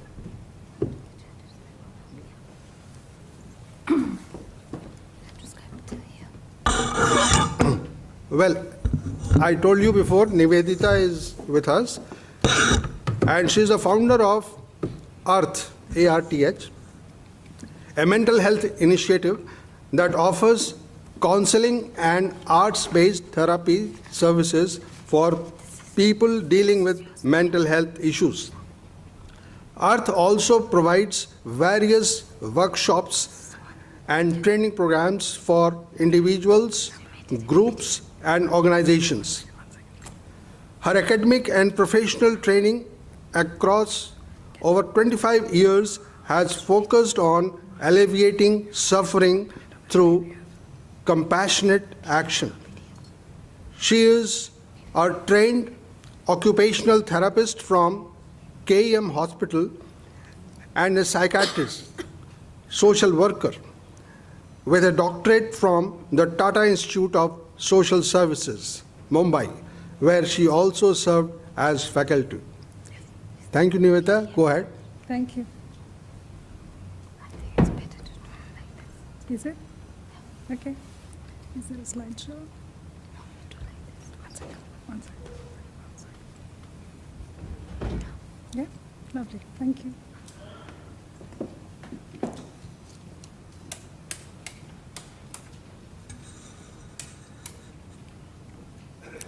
Good afternoon, everybody. Am I audible? I'm always worried after a good lunch, but since you all are an enthusiastic group, I guess I can leave my worries aside. Thank you, Professor T.K. Mishra, for that warm introduction, as well as that acronym of ATOM, and what you mentioned about values-led goals, as well as ethic-led means. Very inspiring. Really, what a truly special way to celebrate the 87th birth anniversary of His Holiness, that all of us here have chosen to come and engage with a topic which is so deeply relevant. I'm very, very grateful to Tibet House, of course, for multitudes of reasons, and the organizing team and Geshe. I will echo what Geshe said in the morning in some way, post-pandemic. This is the first time I've come to Delhi, and to be here just feels like walking back into family, and that's just an incredibly precious feeling. I would like to extend that feeling to and with each of you. So if you don't mind, humor me a little bit. You can raise your right hand. Lovely. You can gently place it on your chest, on your heart. And as you sit here, just allow yourself a moment, a deep breath, to allow all of our thoughts, wherever they may be, to settle down, to settle into this moment. And recognize how precious it is that you're choosing to engage with something as valuable on this day. And make the wish that may I benefit from these efforts, and may I be able to spread this benefit to all those around me. Another deep breath, and what I'd like you to do now is look at the person sitting next to you. You can keep your hand on your chest. You want to put it down, you can. Stay with looking at them. If you don't have anybody, catch somebody on the panel here. And just retain that look for a few seconds longer. And allow yourself to breathe out and breathe in as you recognize how interconnected our lives are. And recognize all that's going on in their lives. They have also chosen to be here on this special day. And make the wish that may they benefit from these efforts, and may they be able to spread this benefit to all those around them. And a deep breath and let go, and welcome back. Beautiful. So I'm here to share thoughts with you from the perspective of psychology. I will add a small disclaimer, which I usually do. None of these thoughts are really originally mine. There have been many great, kind thinkers and teachers who have been gracious enough to leave a lot of wisdom for us to practice and follow. So if you like what I share, please do feel inspired and study more. So coming to disarmament, we understand the meaning of disarmament as a reduction or a destruction of the armaments of a state or group or country. I brought some art in because I feel art can touch us in a way where perhaps language can't. But as we think about disarmament, I want you to also hear all the debates which go on about disarmament, which talk about decreasing political tension, increasing cooperation, building security, more development, a way of achieving peace and stability, and so on. And while all of this is very helpful and very critical, I feel we need to push that envelope a little bit further. We must question what we know, and we must question how we know what we know. Because the same thinking which created the problem perhaps is not the best way to get a different result. Imagine two warring factions, and imagine a line of highly armed military personnel standing between these two warring factions. Is it possible that they have a ceasefire because of this armed line of people? Yes. But is it possible that they truly find peace in that space? And if that's not going to give us peace, then perhaps we need to start looking or thinking differently. So we're going to come to some psychological understandings and some views of exploring how we think. There's a lovely term called cognitive bias. Cognitive bias sounds complicated, but it's nothing but a simple systematic error in our thinking, which occurs when people are processing and interpreting information in the world around them. And it affects decisions and judgments that they make. As you see this, you may think this must be true of all the other people, but that's also one of the cognitive biases that we have. There are over 180 of them, so I'm not going to bore you all with all of those technicalities, but I will talk about one of them. And I think we can pick up number 5, the actor-observer bias. It says, the actor-observer bias is a cognitive bias which involves the understanding the difference between how we explain others' actions and how we explain our own. So take, for example, something really simple. Let's say you came late for the conference. What happens is you had a detailed understanding of your morning since you woke up. So when you reach here, you immediately start saying, traffic was really bad, that particular U-turn, aaj ka din, Tuesday, and so on. Somebody else walks in late, you're immediately thinking, always late, so disrespectful. Right? What makes this shift is really our point of view. And while we can see this on a daily basis for all of us, truth is it's perhaps even happening at a level of states and armaments. How many times have we heard countries stating that I'm keeping these arms and ammunitions to protect me from attacks, but they are keeping it for attacking us? So we start looking at these cognitive biases which influences all aspects of our thinking.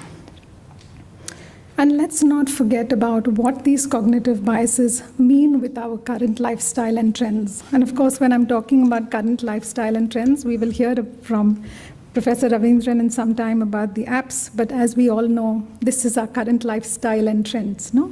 All of us addicted with these little devices that we have. Extremely helpful, of course. But do you also recognize our ways of thinking, our attention, our memory span? Everything has been changing very subtly.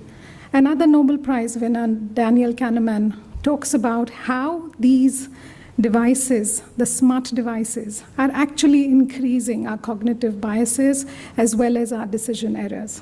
So your news feeds and so on and so forth. Earlier when you used to read a paper, there is this one other cognitive bias, the first one, called a confirmation bias. It says it's the tendency to pay attention to information that conforms with our beliefs while ignoring others.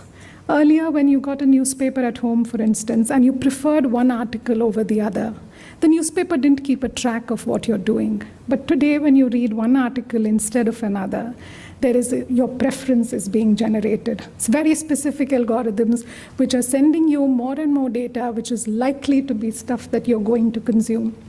What is this going to do over a period of time? Your access to information coming from the other side decreases. What is this going to lead to? Really polarized opinions and a decreased ability to engage with views which are really coming from the other side. And in the absence of dialogue and communication, what are we going to do? So all of these biases and our current lifestyle and trends are constantly intermingling, leading to where we are. So it's critical to keep coming back into knowing who are we and where is our understanding at. And one of the things we think we should explore a little bit here is, what is peace? Because we all speak of peace, and peace sounds like a wonderful thing to have. But frankly, the battlefield currently is not only out there. The war is not only between Russia and Ukraine. Given all of our technology in all of our hands all of the time, the battlefield is actually in our own minds. We've become consumers of information which is often violent in nature, which is often causing divisiveness, which is often causing rigidity, or perhaps just not being helpful. It also facilitates what is called groupthink and conformism, because whenever you don't know what to do, for example, all of us left for lunch. Many of us may be here for the first time. What did you do? You immediately looked around saying, where's everyone gone? Then you said, that side, let me just follow and I know I'll get lunch. Right? And this kind of thinking also interacts and intervenes with how we engage with the world when we are using social media and so on, increasing our tendency to conform, decreasing our ability to really contemplate over these ideas for ourselves and ask ourselves, is this true? Is this right? Is this what I stand for? So we should start examining our notions of peace. What do we mean by peace? Is peace simply the absence of war? That would be as ridiculous as saying health is perhaps just the absence of illness. But health is not the absence of illness, and similarly, peace is not just the absence of war. It also means a lot of wonderful concepts that we heard about in the morning. It means presence of social justice, presence of equity, perhaps tranquility and harmony, and not just on the outside, but also perhaps a little on the inside. So we need to start exploring what do we mean by peace for ourselves. Fortunately, there have been wonderful researchers who have also tried to study peace systems. Peace systems are really clusters of societies which do not make war with each other. Because for many of us, war and violence has become such an integral part of the way of thinking that when we look for a solution, we are still within the same box. But when we study another group where violence is not an integral part of their way of life, it gives us a lot of new information. They found that these peace systems rated much higher than non-peace systems on all of these fronts, on common identity, positive social interconnectedness, interdependence, and very, very importantly, non-warring values and norms, which really means when you enter a negotiation or a dialogue where violence is not part of the entire agenda at all, to be able to embrace those values can teach us so much. This is important because it demonstrates to us that peaceful intergroup relationships are possible with all social units. And it also means we get to challenge several of these myths and misconceptions that we are basically a violent lot, for instance. Or even when we talk about biology as a part of aggressiveness, if we study and understand further, we recognize that biology is actually only one part of aggressive behavior. Aggressive behavior is actually only one part of combat or conflict. And combat or conflict is actually only one part of a war. So coming back and blaming it on things like biology are not only unfair, but they're also deeply inaccurate. But what it emphasizes also is the concept of social learning. How do we all learn? That war is something that we have the capacity, unfortunately, to learn, to participate in. Not only that, there are people who benefit and profit from war as well. And then war gets built into our social lives and our institutions, which creates more problems. So where do we go from here, since I'm supposed to be part of the solution groups? His Holiness speaks of emotional disarmament. Thank you. What he means is trying to see things realistically and clearly without the confusion of fear or rage. It's a simple truth that a disease cannot be cured until we take care of the root, which means the fear and the insecurities, which then prompt our need to control others and control other resources, is what really needs to get addressed, like you all did in the beginning of this talk. So really, can we work towards our own inner peace? Because honestly, our inner individual consciousness is part of this collective consciousness. And if we are able to transform this at an individual level, it gives us the space to help those around us and gives us the space to hold for others. Venerable Thich Nhat Hanh, since his name was mentioned earlier, talks about anger, violence, peace, joy as seeds. And he says you can think about them as seeds in the garden of your mind. Can we make a choice to think about which ones are you watering and nourishing? And can we make the effort to not nourish the seeds of anger and violence? And we do this every single day, and ideally every single moment, like our wonderful teachers have taught us, where every single message that we get, is it helpful? Which seed is it going to nourish? When I forward it to a group, which seed is it really going to nourish? What cognitive biases of mine am I continuing as I engage with this? And these simple ways can help us to establish a practice. This practice can help keep us stable, keep us on a path which is wiser perhaps. The Dhammapada clearly states, do no harm, practice what is good, and discipline the mind. And this is really the training of all the Buddhas. So when we cultivate this practice with body, speech, and mind, we build our own conviction, and we start having our own voices. And then in this age more than any other. We need these voices to be heard, voices of wisdom, voices of compassion, who speak up with courage. Okay, thank you very much.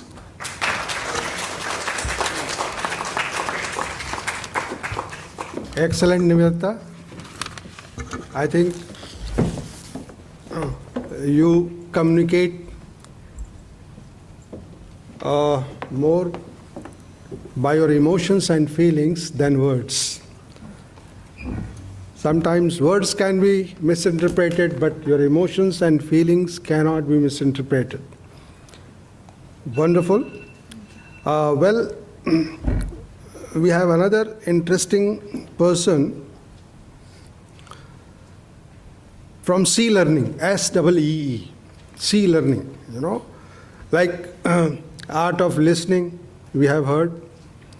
Similarly, she comes from an organization called C Learning. She is regional manager, Dr. Alexandra Calais, and she talks about herself that in the past, as a co-founder of Tibet Open House in Prague, a project of the Linhart Foundation, I have been helping to establish a center and developing awareness about Tibetan culture, Buddhism, and implement secular ethics into national accredited educational program.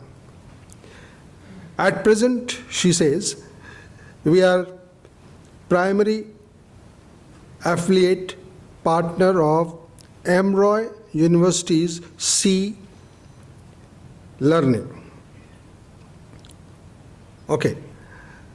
I would invite her to say a few words on her experience and enlighten us. Dr. Alexandra.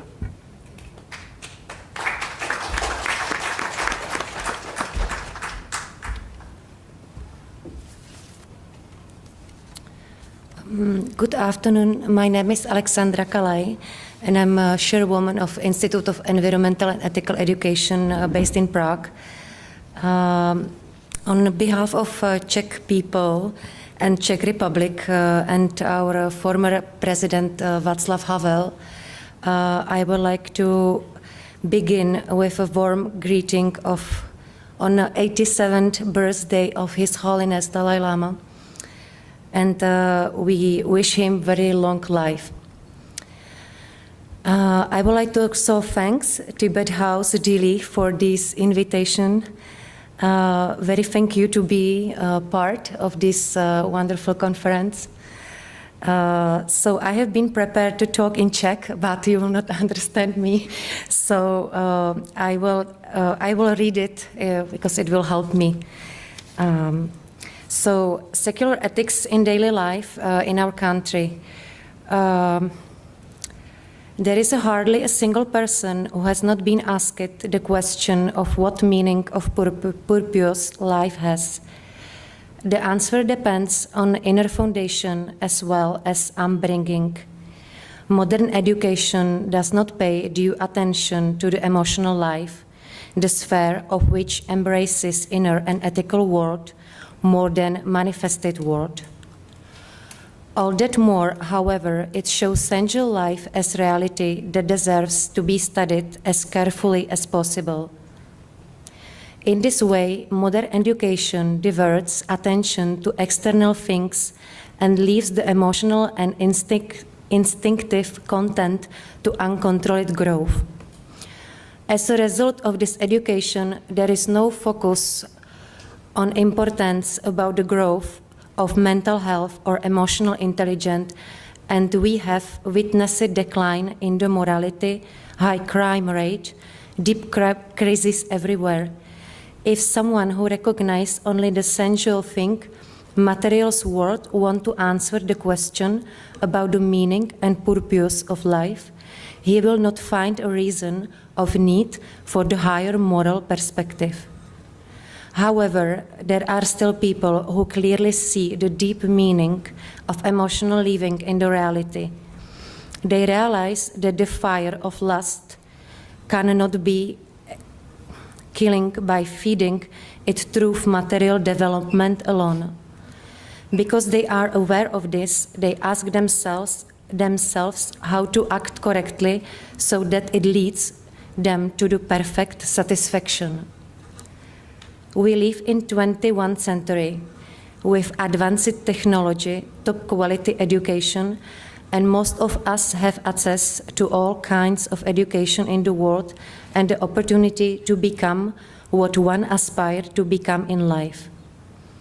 Despite great leap in material development and physical world, we are living amidst deep crisis in moral value, growing gap between poor and rich, massive gun violence, growing report of mental health related problems among the youth and violence related to war and refugees in different parts of the world.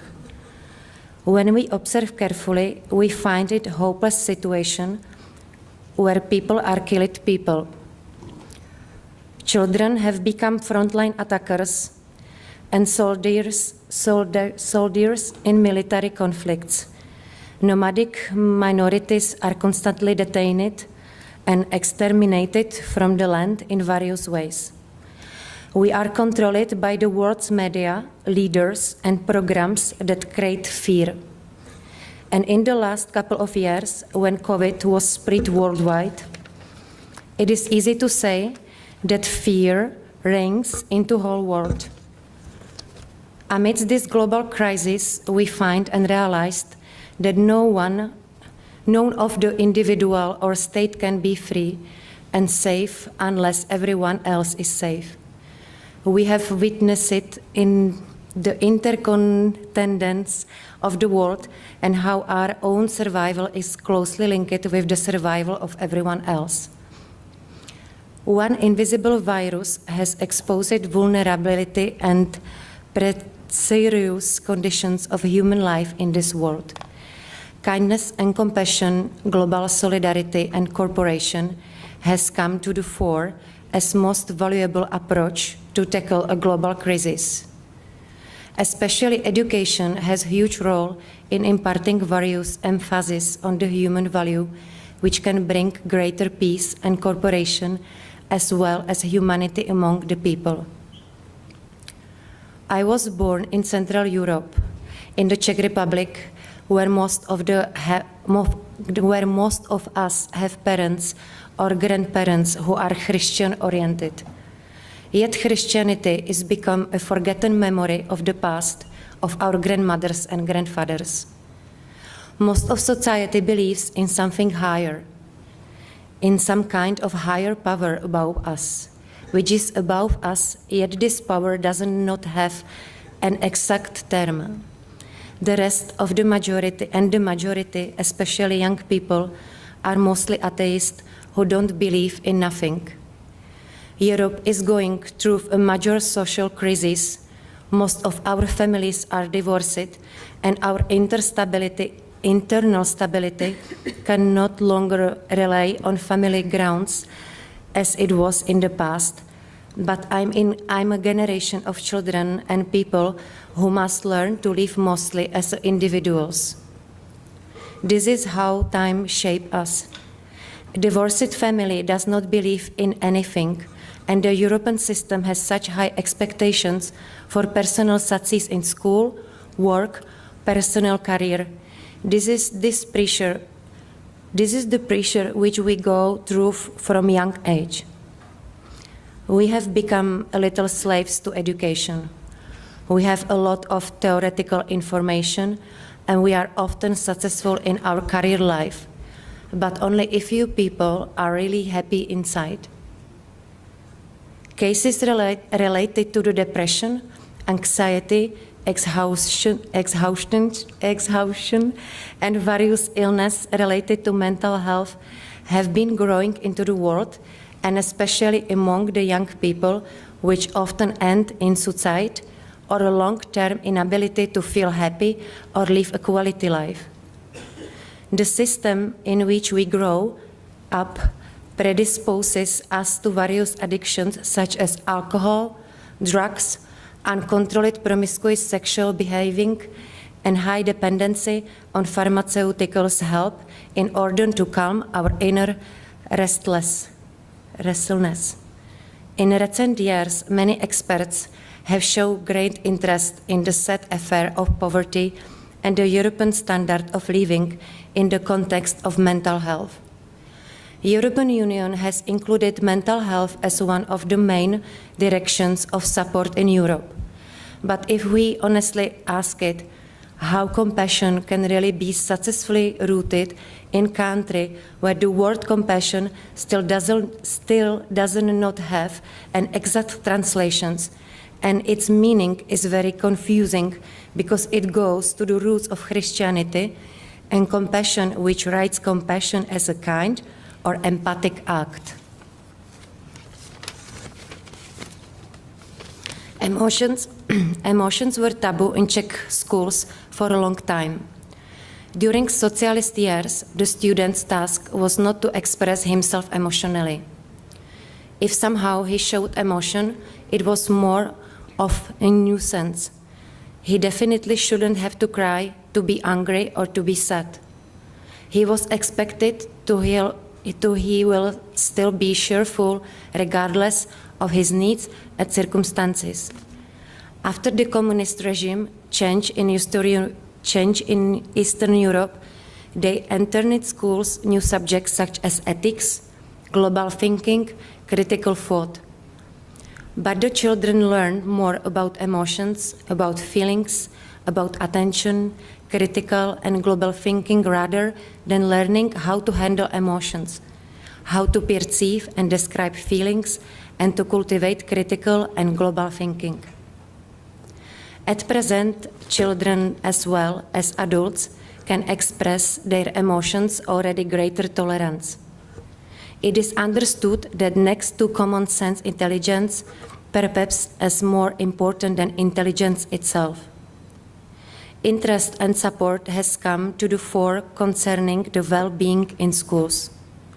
However, there is still a lack of tools that will help children manage risky emotions, show how to specifically take care of their well-being, how to develop emotional intelligence and social competencies. This need for an alternative model of education which can promote an emphasis on humanity, moral value, and compassion. Social, emotional, ethical learning, C-learning, can be a possible model that can fill the much-needed void in the current education system. It is such a comprehensive tool for schools, teachers, and students, the C-learning program.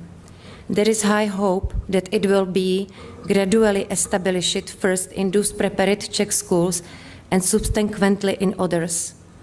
We already have the first partial experiences with C-learning positively changing school culture in the Czech Republic. For example, in a private elementary school near the capital city of Prague. C-learning approach to educating children and adults is based on kindness and compassion. In the Czech Republic, these concepts are understood more as connected with religion, Christianity, not with secular ethics. They are associated with others' emotions such as regret or grief, but also weakness and suffering. Thanks to a year of education in the form of C-learning, the outlook on compassion and kindness has changed. Kindness and compassion are commonly used and practiced at school, pervading all areas of the school community life. We as Czech people, we very loved our president Václav Havel so much. And we would like to express that we really miss him and we feel a big loss, especially in this complicated period of time. Our world needs peace. This invisible good that requires the effort and constant contribution of all. We all are very frustrated about the war in Ukraine. We need to urge all the actors in international communities to make a concrete commitment to put an end of this terrible war. The escalation of the conflict has devastating consequences for all the world. Bearing in mind the destructiveness of the weapons and widening of the conflict will threaten the destruction of all humanity. The war shows that humanity had to shed a strange instinct for self-destruction, and that buying more weapons was not the ultimate solution to any conflict. It has never been clearer that for peace to flourish, all people need to lay down the weapons of war, and especially the most powerful and destructive weapons, nuclear arms that can cripple and destroy whole cities and whole countries. We clearly know that we need to raise our voices for peace, disarmament, and to cut down hatred and desire for revenge. In the face of madness of war in Ukraine, let me ask you for a little help. Please give us some support on behalf of our beloved President Václav Havel. Let's together make a strength to change the appeal for buying and sending weapons to an appeal for a diplomatic and no-violent solution to the war. We believe that our humble activities by joining the World Education Program C-Learning can bring support and efforts to participate in making peace in the world. Thank you. Very good, Alexandra. I think along with C-Learning, you have also taught us read learning. And very interesting to go through all your experiences and your suggestions.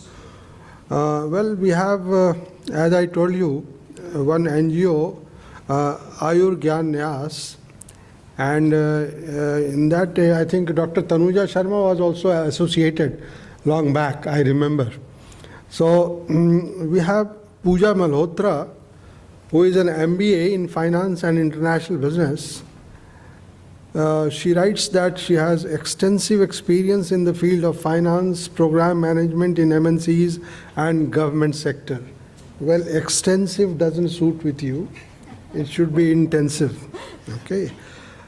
She has also managed various state-level projects in the fields of early childhood education and development. She believes that not just academic education, but an education catering to holistic development of the child can bring social change in the world. Very good.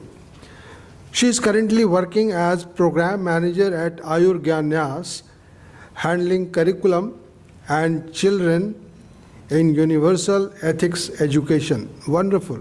Pooja.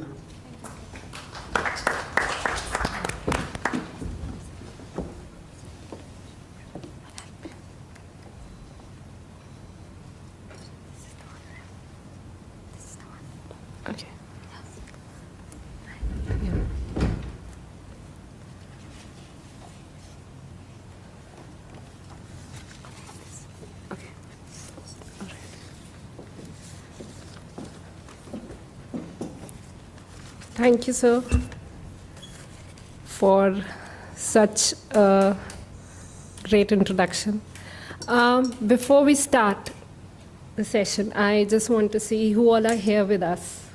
So everybody in the audience, on the panel, who all are there with me right now can raise hands like this.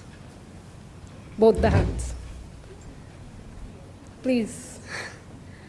And who just had lunch, had a great lunch, can bend towards the left side. Okay, any side, left or right, whatever side. Who wants the session to end soon, can bend towards the right side. This is part of your 15 minutes, huh? Yeah, I know that. And who really enjoyed the session can actually wave like this. You just have to move your body, please. This was required. Yeah, and that's how we do it at Ayur Gyan Nyas. This is how we spread happiness, and this is how we try to spread and stretch also.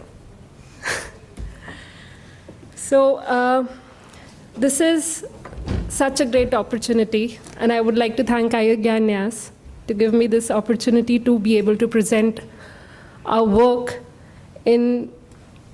before such eminent speakers, and to get this opportunity on the special occasion of His Holiness' birthday, and what more we could have asked for.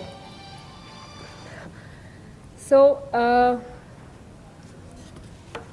Agarwal, as most of the people would know, we are an NGO, a not-for-profit trust which has been working towards development and integration of universal ethic education curriculum in the diverse spaces. Since 2014, Agarwal has been contributing towards social, emotional, and ethical education through its curriculum for young individuals in formal, institutional, and community settings. With the blessing of His Holiness and rigorous efforts of our trustees and our team, we have been able to achieve some part of our vision to be able to make individuals compassionate, ethical, and more responsible citizens. Now, as His Holiness has always stressed on educating the heart and mind through our curriculum, we have been trying to teach children, or rather not teach, to remind children and young individuals of what already were born with. Equip values and necessary social, emotional, and ethical tools required for living in harmony with oneself and others. Through our curriculum, we try to teach individuals to be able to regulate their negative actions and behavior, speech and mind driven by emotions such as anger, hatred, jealousy, and cowardness. By fostering values and competencies such as kindness, generosity, humility, love, patience, and forgiveness that leads to peace and greater happiness for both individual and the society. We just learn how not to just care about ourselves, but also about how to care.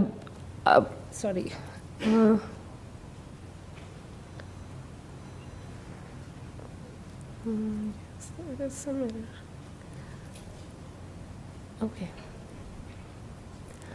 We learn not to just care about themselves, but others as well as the society at large, emphasizing on the importance of interdependence and compassion. So through our curriculum, we try to, through certain activities and stories and methods, poems and music, we try to teach young individuals how to feel all your emotions instead of denying emotions. Anger, hatred, jealousy, they are all part of our emotions. Instead of focusing on avoiding these emotions, how one is able to regulate these emotions, their behavior, and not to become afflictive. Our curriculum is designed around 5 components. First is ethics of restraint. It covers understanding of emotions and how to regulate afflictive feelings.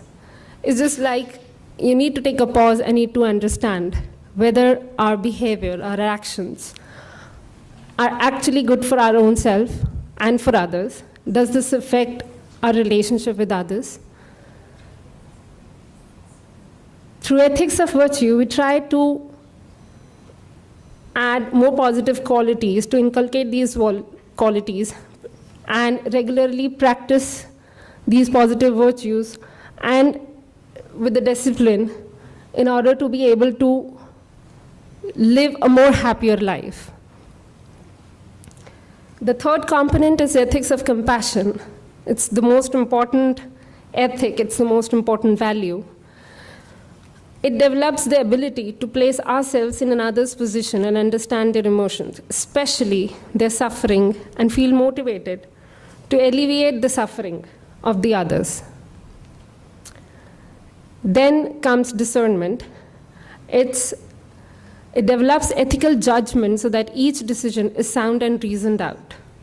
And with the help of universal responsibility, we are able to nurture quality that put the interest of others at par with ourselves, and when we act, we think about others as much as we think about ourselves.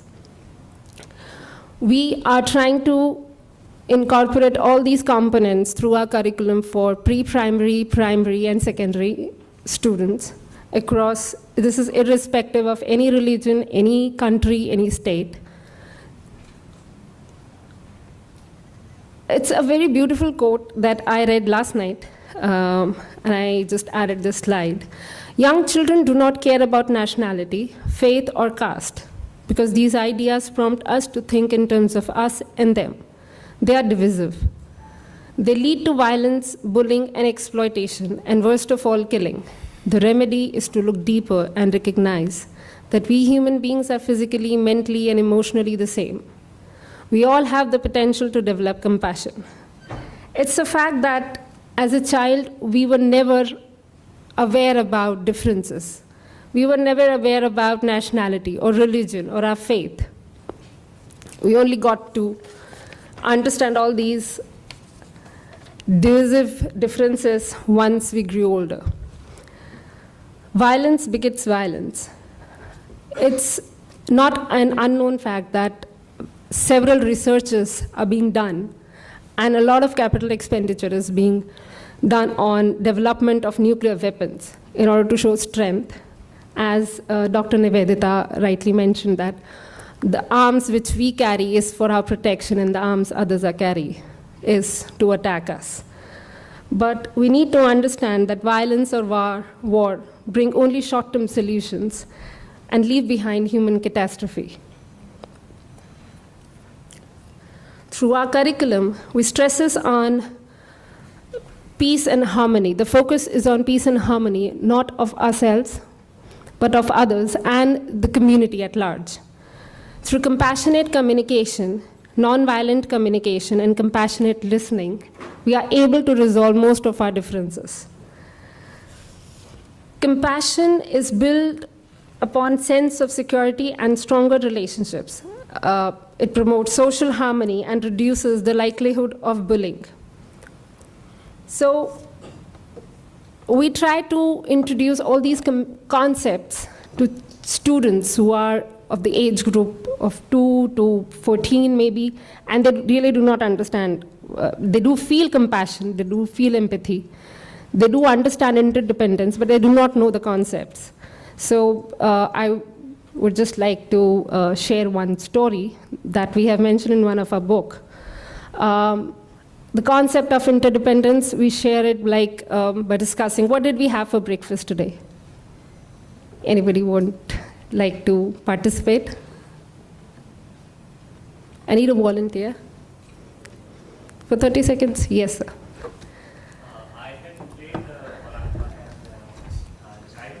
You had paratha and chai. You made it yourself? So you are dependent on her. Yeah, that's how we learn. And who brought all those? Grocery, atta, chai patti? Yeah, so we are dependent upon the shop owner as well. And who brought it, all these ingredients to our shop owner?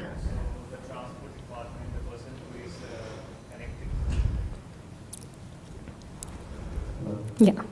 So the ingredients that is being brought to the shop are by the drivers, truck drivers, and the people who are working in the factories.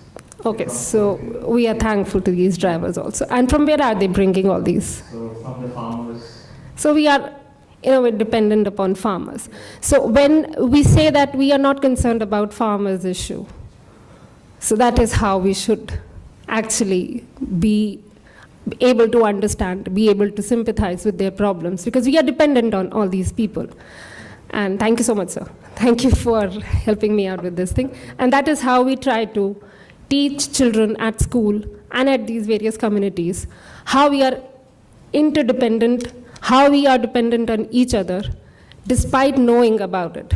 We know our breakfast on the table, we do not know where it is coming from. And that is how we respect our resources also. Studies have shown that at around 2 years of age, children start to show empathy and show and how it is the right time to nurture human values. And through our curriculum, we try to introduce the concept of disarmament and peace, honesty, tolerance, inclusivity, everything at the right age. So many of my friends who are, like, I am from a corporate background, many of my friends keep asking me, what do you do actually? From past 5 months, honestly, I've been telling them, what do I do? They really do not understand. Oh, these are soft skills. Okay. So you're really not teaching IQ-based academic questions, academic subjects. What do you do? So a very simple answer to this question is that I remind people what they have forgotten, that in order to achieve a position, we definitely need academics. But in order to be able to sustain that position, we need emotional balance, which we tend to forget, and we realize its importance only after losing it. That's how we tend to get introduced to terms of mental health issues, depression. Anger, jealousy, frustration, these are the sources of violence. The real world peace comes from our heart and then through our mind. We must strengthen our basic human values. So we live in an interdependent world, therefore our peace and happiness is dependent on others. Taking care of others is not only ethical, but it's essential, it's necessary. Discernment and universal responsibility. Discernment is, so our judgments are based upon our personal biasness, our personal divisions, the ones that we have created for our own self, for our own simplicity, for our own understanding, basis upon gender, caste, religion, region, geographical boundaries. And through discernment, we just try to emphasize on taking responsibility of your actions, which is not, but also for the reasons that we are doing it. It's not just the responsibility of your actions, it's also the intention behind it. So doing the right thing is not enough if it is not done with the right intent. Through practice of restraint and developing virtues, we try to practice a discipline. To develop a virtue, it is not a one-time effort. You need to keep practicing it. It will be challenged on and on again. And it needs to be practiced as a discipline on a daily basis for the betterment of our own selves and society. We see around the world hate, crime, intolerance, violence, wars. They have increased multifold. Teenagers are using guns and shooting children and killing people with no guilt at all. One should be discerning and not judgmental. And through discernment, we try to emphasize on the importance of insight. So this is one of the projects that we have just finished in Sultanpuri, along with the Department of Women and Child in Delhi. This is a community which is a vulnerable community known for petty crimes, substance abuse, violence against women and children. So this wellness center has been governed by district magistrate. And a lot of people who are dealing with drug abuse, they do come there to get their medicines. It's kind of a health center. And because of the reason Pooja, of can you such conclude, audience, please? Yeah, yes, sir, just a minute. Children were not able to come and they were not comfortable in coming to these wellness centers. This was a 3-month project that we did, and skills such as emotional awareness, empathy, and discernment that were necessary to unlock the transformative potential of children, they have been used as preventive measures for rehabilitation. And recently we have visited schools in Kaza in Himachal Pradesh, in Spiti Valley. It's a difficult terrain. We have visited villages around Kaza. These villages, they are quite secluded. They are aloof. They do not have, they have limited to no network connectivity, and they are suffering, the children over there are suffering in terms of, during pandemic time especially, when the education shifted from offline to an online mode, and they are struggling with issues of lost education, and they need to catch up with that education along with the current academic year. So our curriculum has been very well received, and we have done our baseline research, and it has been very well accepted by the government of Himachal Pradesh, and we are hopeful that we'll be able to continue our project for the next 10 years. That's all from our side. That's our reach. We have been able to reach several states, around 10 states, 83 schools, and our curriculum has impacted not only children but teachers and resource persons and their families indirectly. Thank you so much. Wonderful, Pooja. You have highlighted the role of compassion in human life. Indeed, very important component, a very important virtue. Well, from compassion we come down to goodness, and we have a professor who has authored Re-Enterprise. Okay, Re-Enterprise means reinvent yourself. Okay. Founder, Goodness Project, wonderful. Chair Professor, Leadership Development, okay. And over 40 years across industry locations and domains, global leadership of SHRM, that is Society for Human Resource Management, winning acclaim from ET for enabling golden institutions of the future. Very good. Grounded in teaching and psychology, followed by advanced studies in behavioral sciences, working on people and leadership development with large institutions globally. He immersed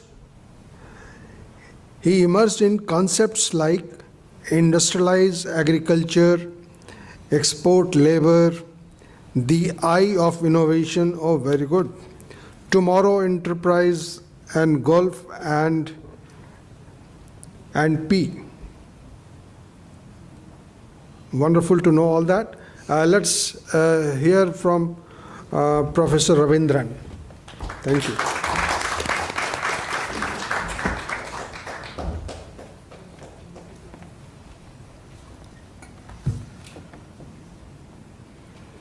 Just do whatever I'm doing. Close your eyes. Can you, if possible, repeat after me? Kayena vacha, manasendriyeva, buddhyatmanava, prakritiye subhavat, karomi yadyat, sakalam parasmay, Geshe eti samarpayami. All right, so I was, Geshe talked about my son. My son is about, he's 40 years old. It's not a... Mike. Oh, I'm sorry. Yes. Is it better? Better? Yeah. So he often, my name as per scriptures is Narayan. So when we do pay our respects to elders, we say Abhivade and Narayan Sharma Aham Asmibo in Sanskrit, right? So the shloka that you just said is Kayena Vacha, Kaya, body, Kayena Vacha, spoken, Manasendriyeva, Manas and the Indriyas, the five senses, Buddhyatmanava, Buddhi, intelligence, Prakritiye Swabhavat, Prakriti as in nature, Swabhav as in behavior, yeah, Karomi Yatliyat, whatever and all this that I do, Sakalam Parasmai, all this on my behalf, Narayana eti samarpayami. So we tell God actually, I sab main karta hu, but all samarpan to you only. So he plays around with this word Narayan, which is my name, and he says all is your fault only. So in this case, whatever I'm going to say in the next 15 odd minutes, Geshe eti samarpayami. Good, bad, I don't know. Okay. There are three people whom I was looking for. I can't see any one of them here. The doctor from AIMS. We just met Geshe friend. He is not here. Rian is here. Rian who spoke with us? No. And the Shanghai professor?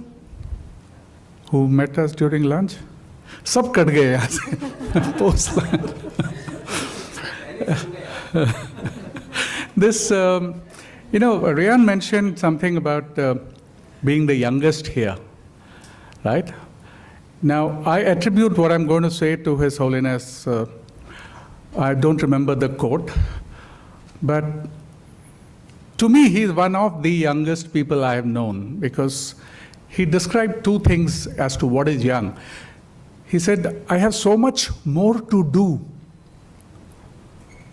right?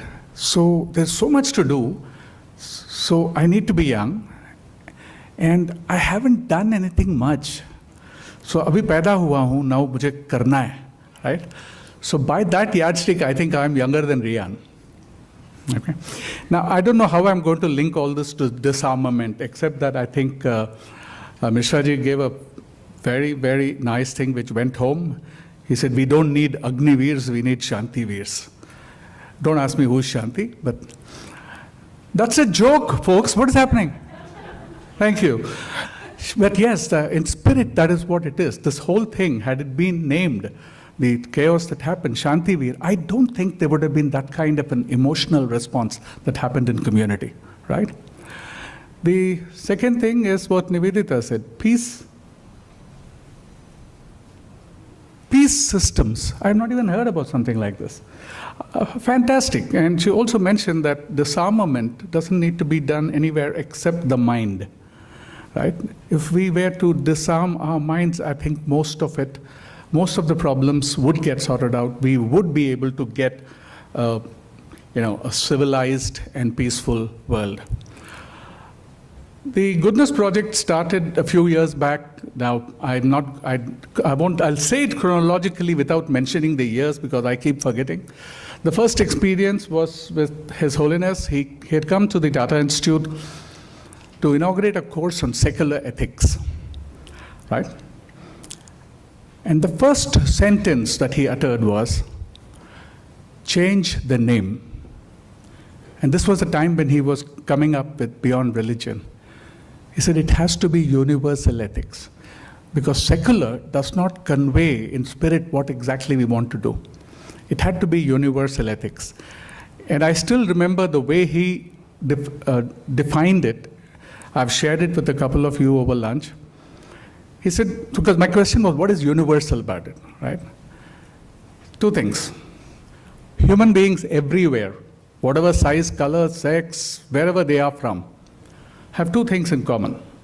One, they have this fantastic ability to put themselves in other people's shoes. Yes? All of you have it? Yeah, when you see somebody enjoying themselves, you also feel good. I smile, you also smile. I cry, I break down, you also feel the same thing, right? This is one. And the second is, all of us, universally, any part of the world, we have this need to be treated with fairness and kindness. Anybody here who doesn't want to be treated with fairness and kindness? That is what universal, and therefore, he lectured all of us, including me, and I was chairing leadership development there, saying, it has to be universal ethics, not secular ethics. There began the journey for goodness. We got into an argument over lunch with my director because there were 17 students in the postgraduate program who were taking up this course on universal ethics, which was called, and books were published on secular ethics. My argument was simple. 17 people will pass out of this college and they will change the world. How is that going to happen? The director, Parshuraman, Geshe ji, Tanuja ji will remember him. His whole defense was, no, there are 30 vice chancellors in this large conference. Each vice chancellor will go there. Okay. Each vice chancellor, how many students? We have 30, we have 300. Do your math, folks. Ultimately, at the end of the day, there will be 3,000 people at best who would have understood what universal ethics would have been. Now, this is wartime, over lunch, okay? His Holiness just turned around and say, what will you do? You know how he actually, he's very sharp in his childish manner, childlike manner, he asked, what will you do? I said this. Because this is in everybody's hand. Right? Second, for this, you can't write research theses on this. Nobody will read it. Some of you may, but nobody. This has to be short, crisp, and people have to get it. If they don't get it, they're going to lose interest and go away. So, what would you do? I said I would maybe create an app and put it there. Long story short, he said, okay, do it. Varun left his job and created the app, Goodness app. And we went to showcase it to him on the 1st of January 2019. This story, I must tell you, it's a minute. We went as Tata Institute, and there was this was in Sarnath University in Varanasi. And long queue on the 1st of January, they were having a conference there, right? And His Holiness was there. And somebody pulled some strings, and we were first on the queue. There were about maybe 50 odd people before us. We are talking Varanasi, 1st of January, it's freezing cold. Keep this in mind. We go in. His Holiness normally gives about 5-10 minutes maximum. Hears you. You have a photo up with him, and you come out. We met him at 7 o'clock. Varun, me, and a couple of my colleagues who were there, we got out at 8 o'clock. And when we came out, that line was a few thousand strong, and outside the gates of Sarnath University, people who have been there will see it's a long walk. Women, children, elderly people, all waiting patiently, and there's this joker with a group of people who come out. If looks could have killed, we would have died that day. What caught His Holiness's attention was a few points, which is what I'm sharing with you. And therefore, I'm saying everything is Samarpan is here only. The guidance of people like Geshe, I must mention the Venerable Nareshji, who we've had discourses with, debates with, fights with, as to how we should do this whole thing. The core theme of the Goodness app was it is about the youth and the next gen. Right? How many of you are less than 50 years old? Stand up, please. Less than 50 years old. Hare Ram. Okay. Please stand up, 50 years old. Here, the oldies can sit. Okay. Yahan par? Stand. Come on, come on. Right? Look at it this way. What is the average lifespan of a citizen of the world? Any idea? No. Google it, 73. I did it while somebody was talking. Right? Please sit down. The average age of an Indian man, 70. I'm nudging there. So whatever we want to do, if I don't have time to do it. You guys, you people who stood up, if you don't do it, you have the world you deserve.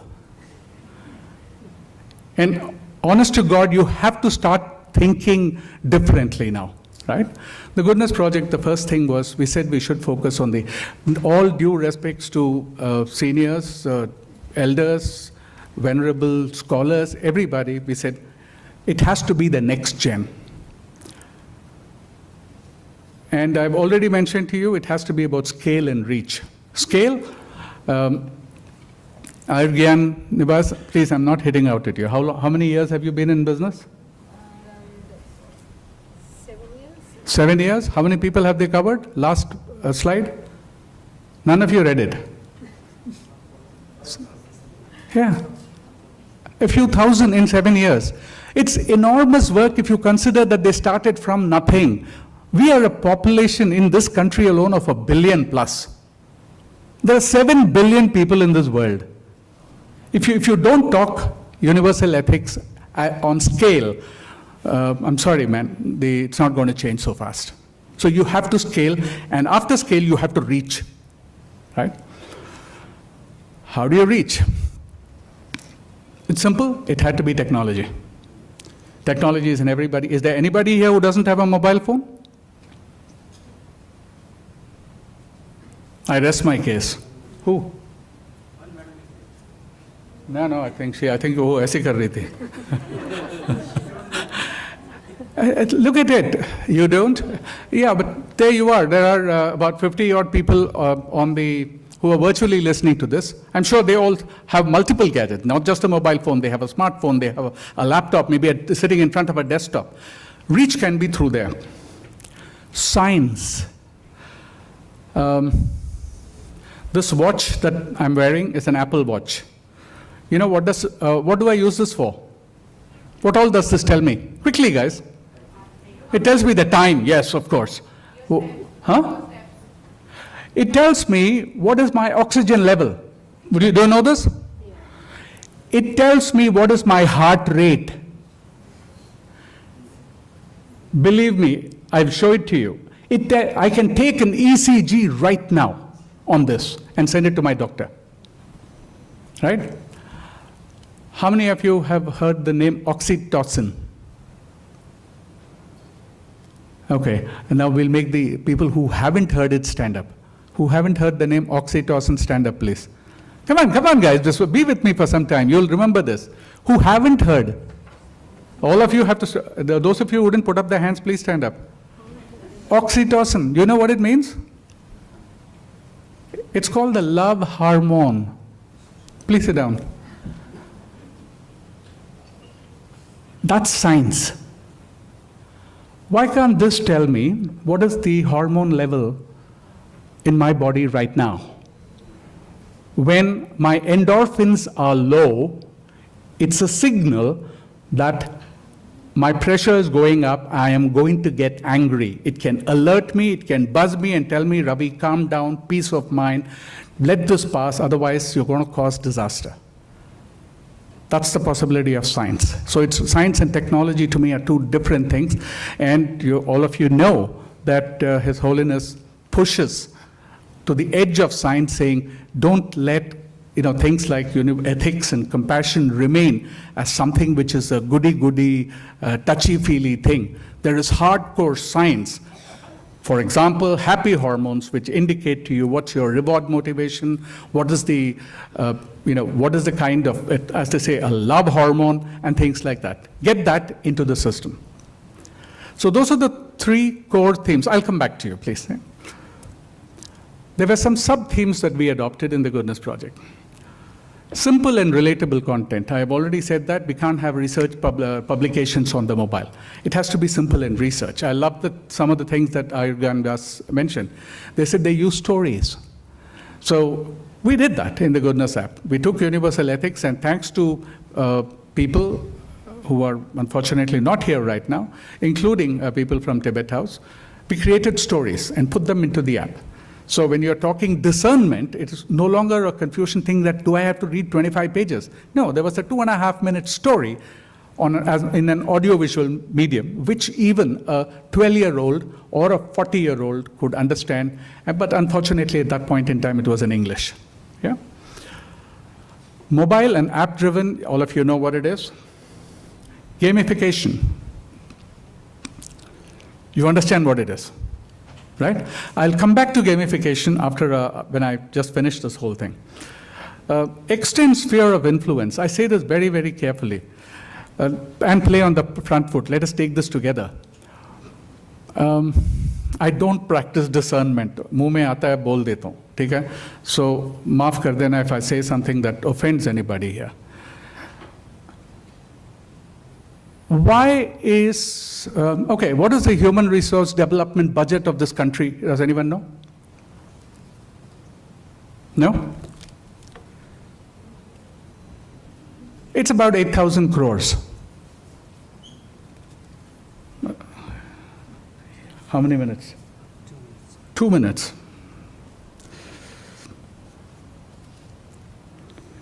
8,828 crores. What is the arms budget, the military budget of this country? Google it, question mark. It's 50 times that amount. Human resource development includes primary school, secondary school, college education, postgraduate education. And arms gets 50 times that amount. In our country, 21-22. Countries like the USA, where the arms expense is 3.7 of their GDP, is about 18 times what countries like India spend. We can't talk disarmament. We need to go back to that original thing that universally every one of us want to be treated with fairness and kindness, and that's an easier way to go. Right? Extend sphere of influence. Somebody, in fact, I remember the Dr. Geshe because he mentioned this. He says, he said something like, we have Shivnadar School, we have Dr. Ambedkar School, we have Ramanujam School. Why isn't this place filled with all those students? Why are we doing this in a 150-seat auditorium? Why can't we have this in a stadium, which somebody said they did? One of the first speakers, Vineet Thakkar, he mentioned that there was 8,000 odd people who were in a stadium. Why can't we have 150,000 people listening to what universal ethics should be? How do you do that? We need to extend our, we can't just sit down as pundits, as scholars, as seniors, and hope that we will change the world. Imagine a rock concert with Shakira or somebody playing, or Deepika Padukone, if you like, and she talks universal ethics and compassion. Would it start making a change? But let's keep it simple so that the youth and the next gen can understand this whole thing. Currently, we do have on the app video-led modular learning. We are planning to, and this is important, so with your permission, I will take 60 more seconds. Yeah, 1 minute. One of the conferences that we had in MDI was we had a CEO conclave trying to see that every youth wants employment. So if industry starts adopting universal ethics and compassion as a yardstick for measuring. Imagine NASCOM. NASCOM has about 40 crore people on their database, software and hardware engineers, 40 crore people. Imagine if their resumes, the first thing is, what is your compassion quotient? All of you know IQ. Why can't you have CQ? Can we create a measure? So that's one work that the Goodness Project embarked on. At this point of time, what we are saying is till that becomes a science, acceptable science, because it has to be done properly. Can we do a perception poll? Why can't, when COVID deaths were happening, Times of India had so many people died, so many people ill, so many people in hospital. Why can't you say the most compassionate city is Asansol? Dhanbad has the highest compassion index in the country. And you have a leaderboard every week on every one of your web links.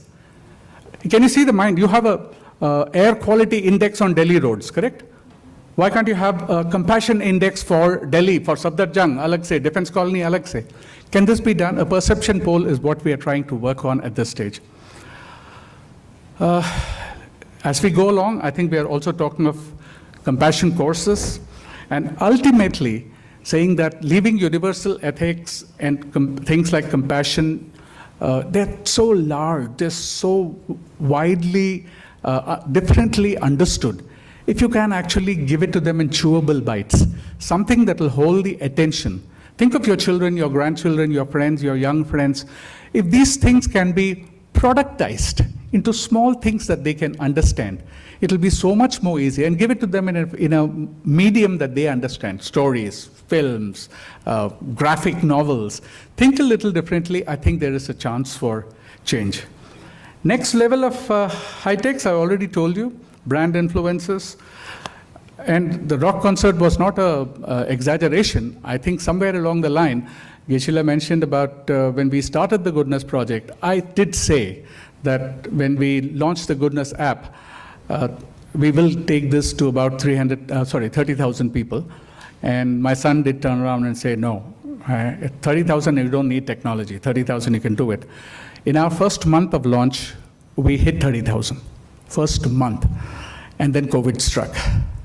But we have revived, and I think we are getting fresh wind in our sails, and we do hope to hit that 3 million, at least, if not 300 million mark that Geshe wants us to do. Thank you, ladies and gentlemen. Thank you, Professor.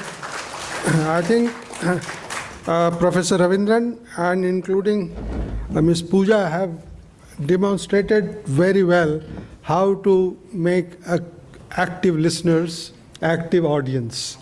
Oh, very good.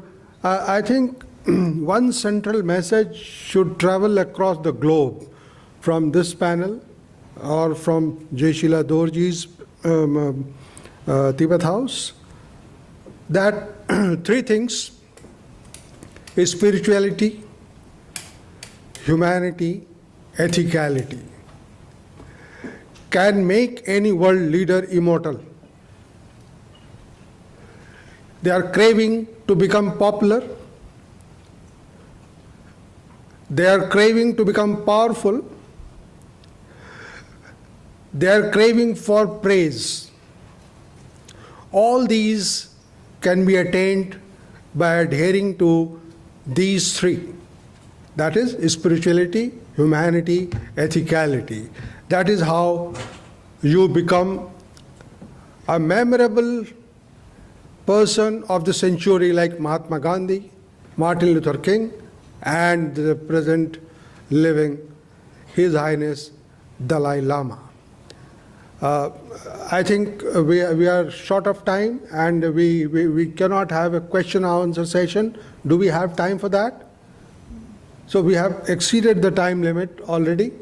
I really, as I said before, we had very valuable inputs, insights from this panel, and I hope that we will carry forward all these things, whatever we have shared here, and we meet again, collaborate again, and see whatever we have said should come out in letter and spirit. Thank you all.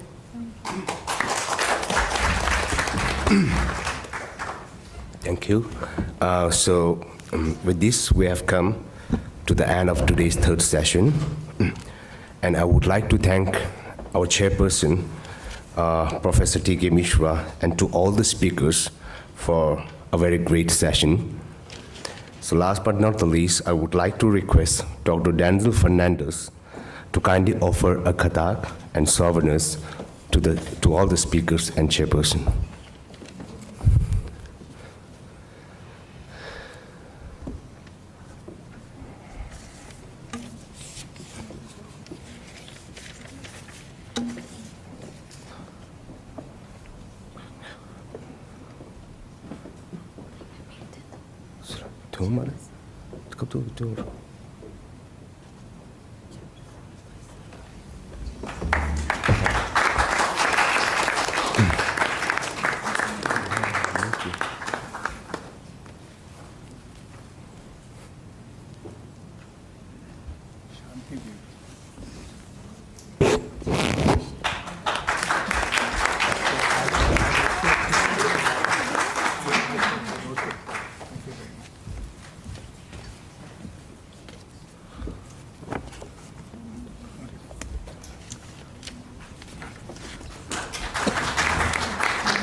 Thank you, Dr. Fernandez.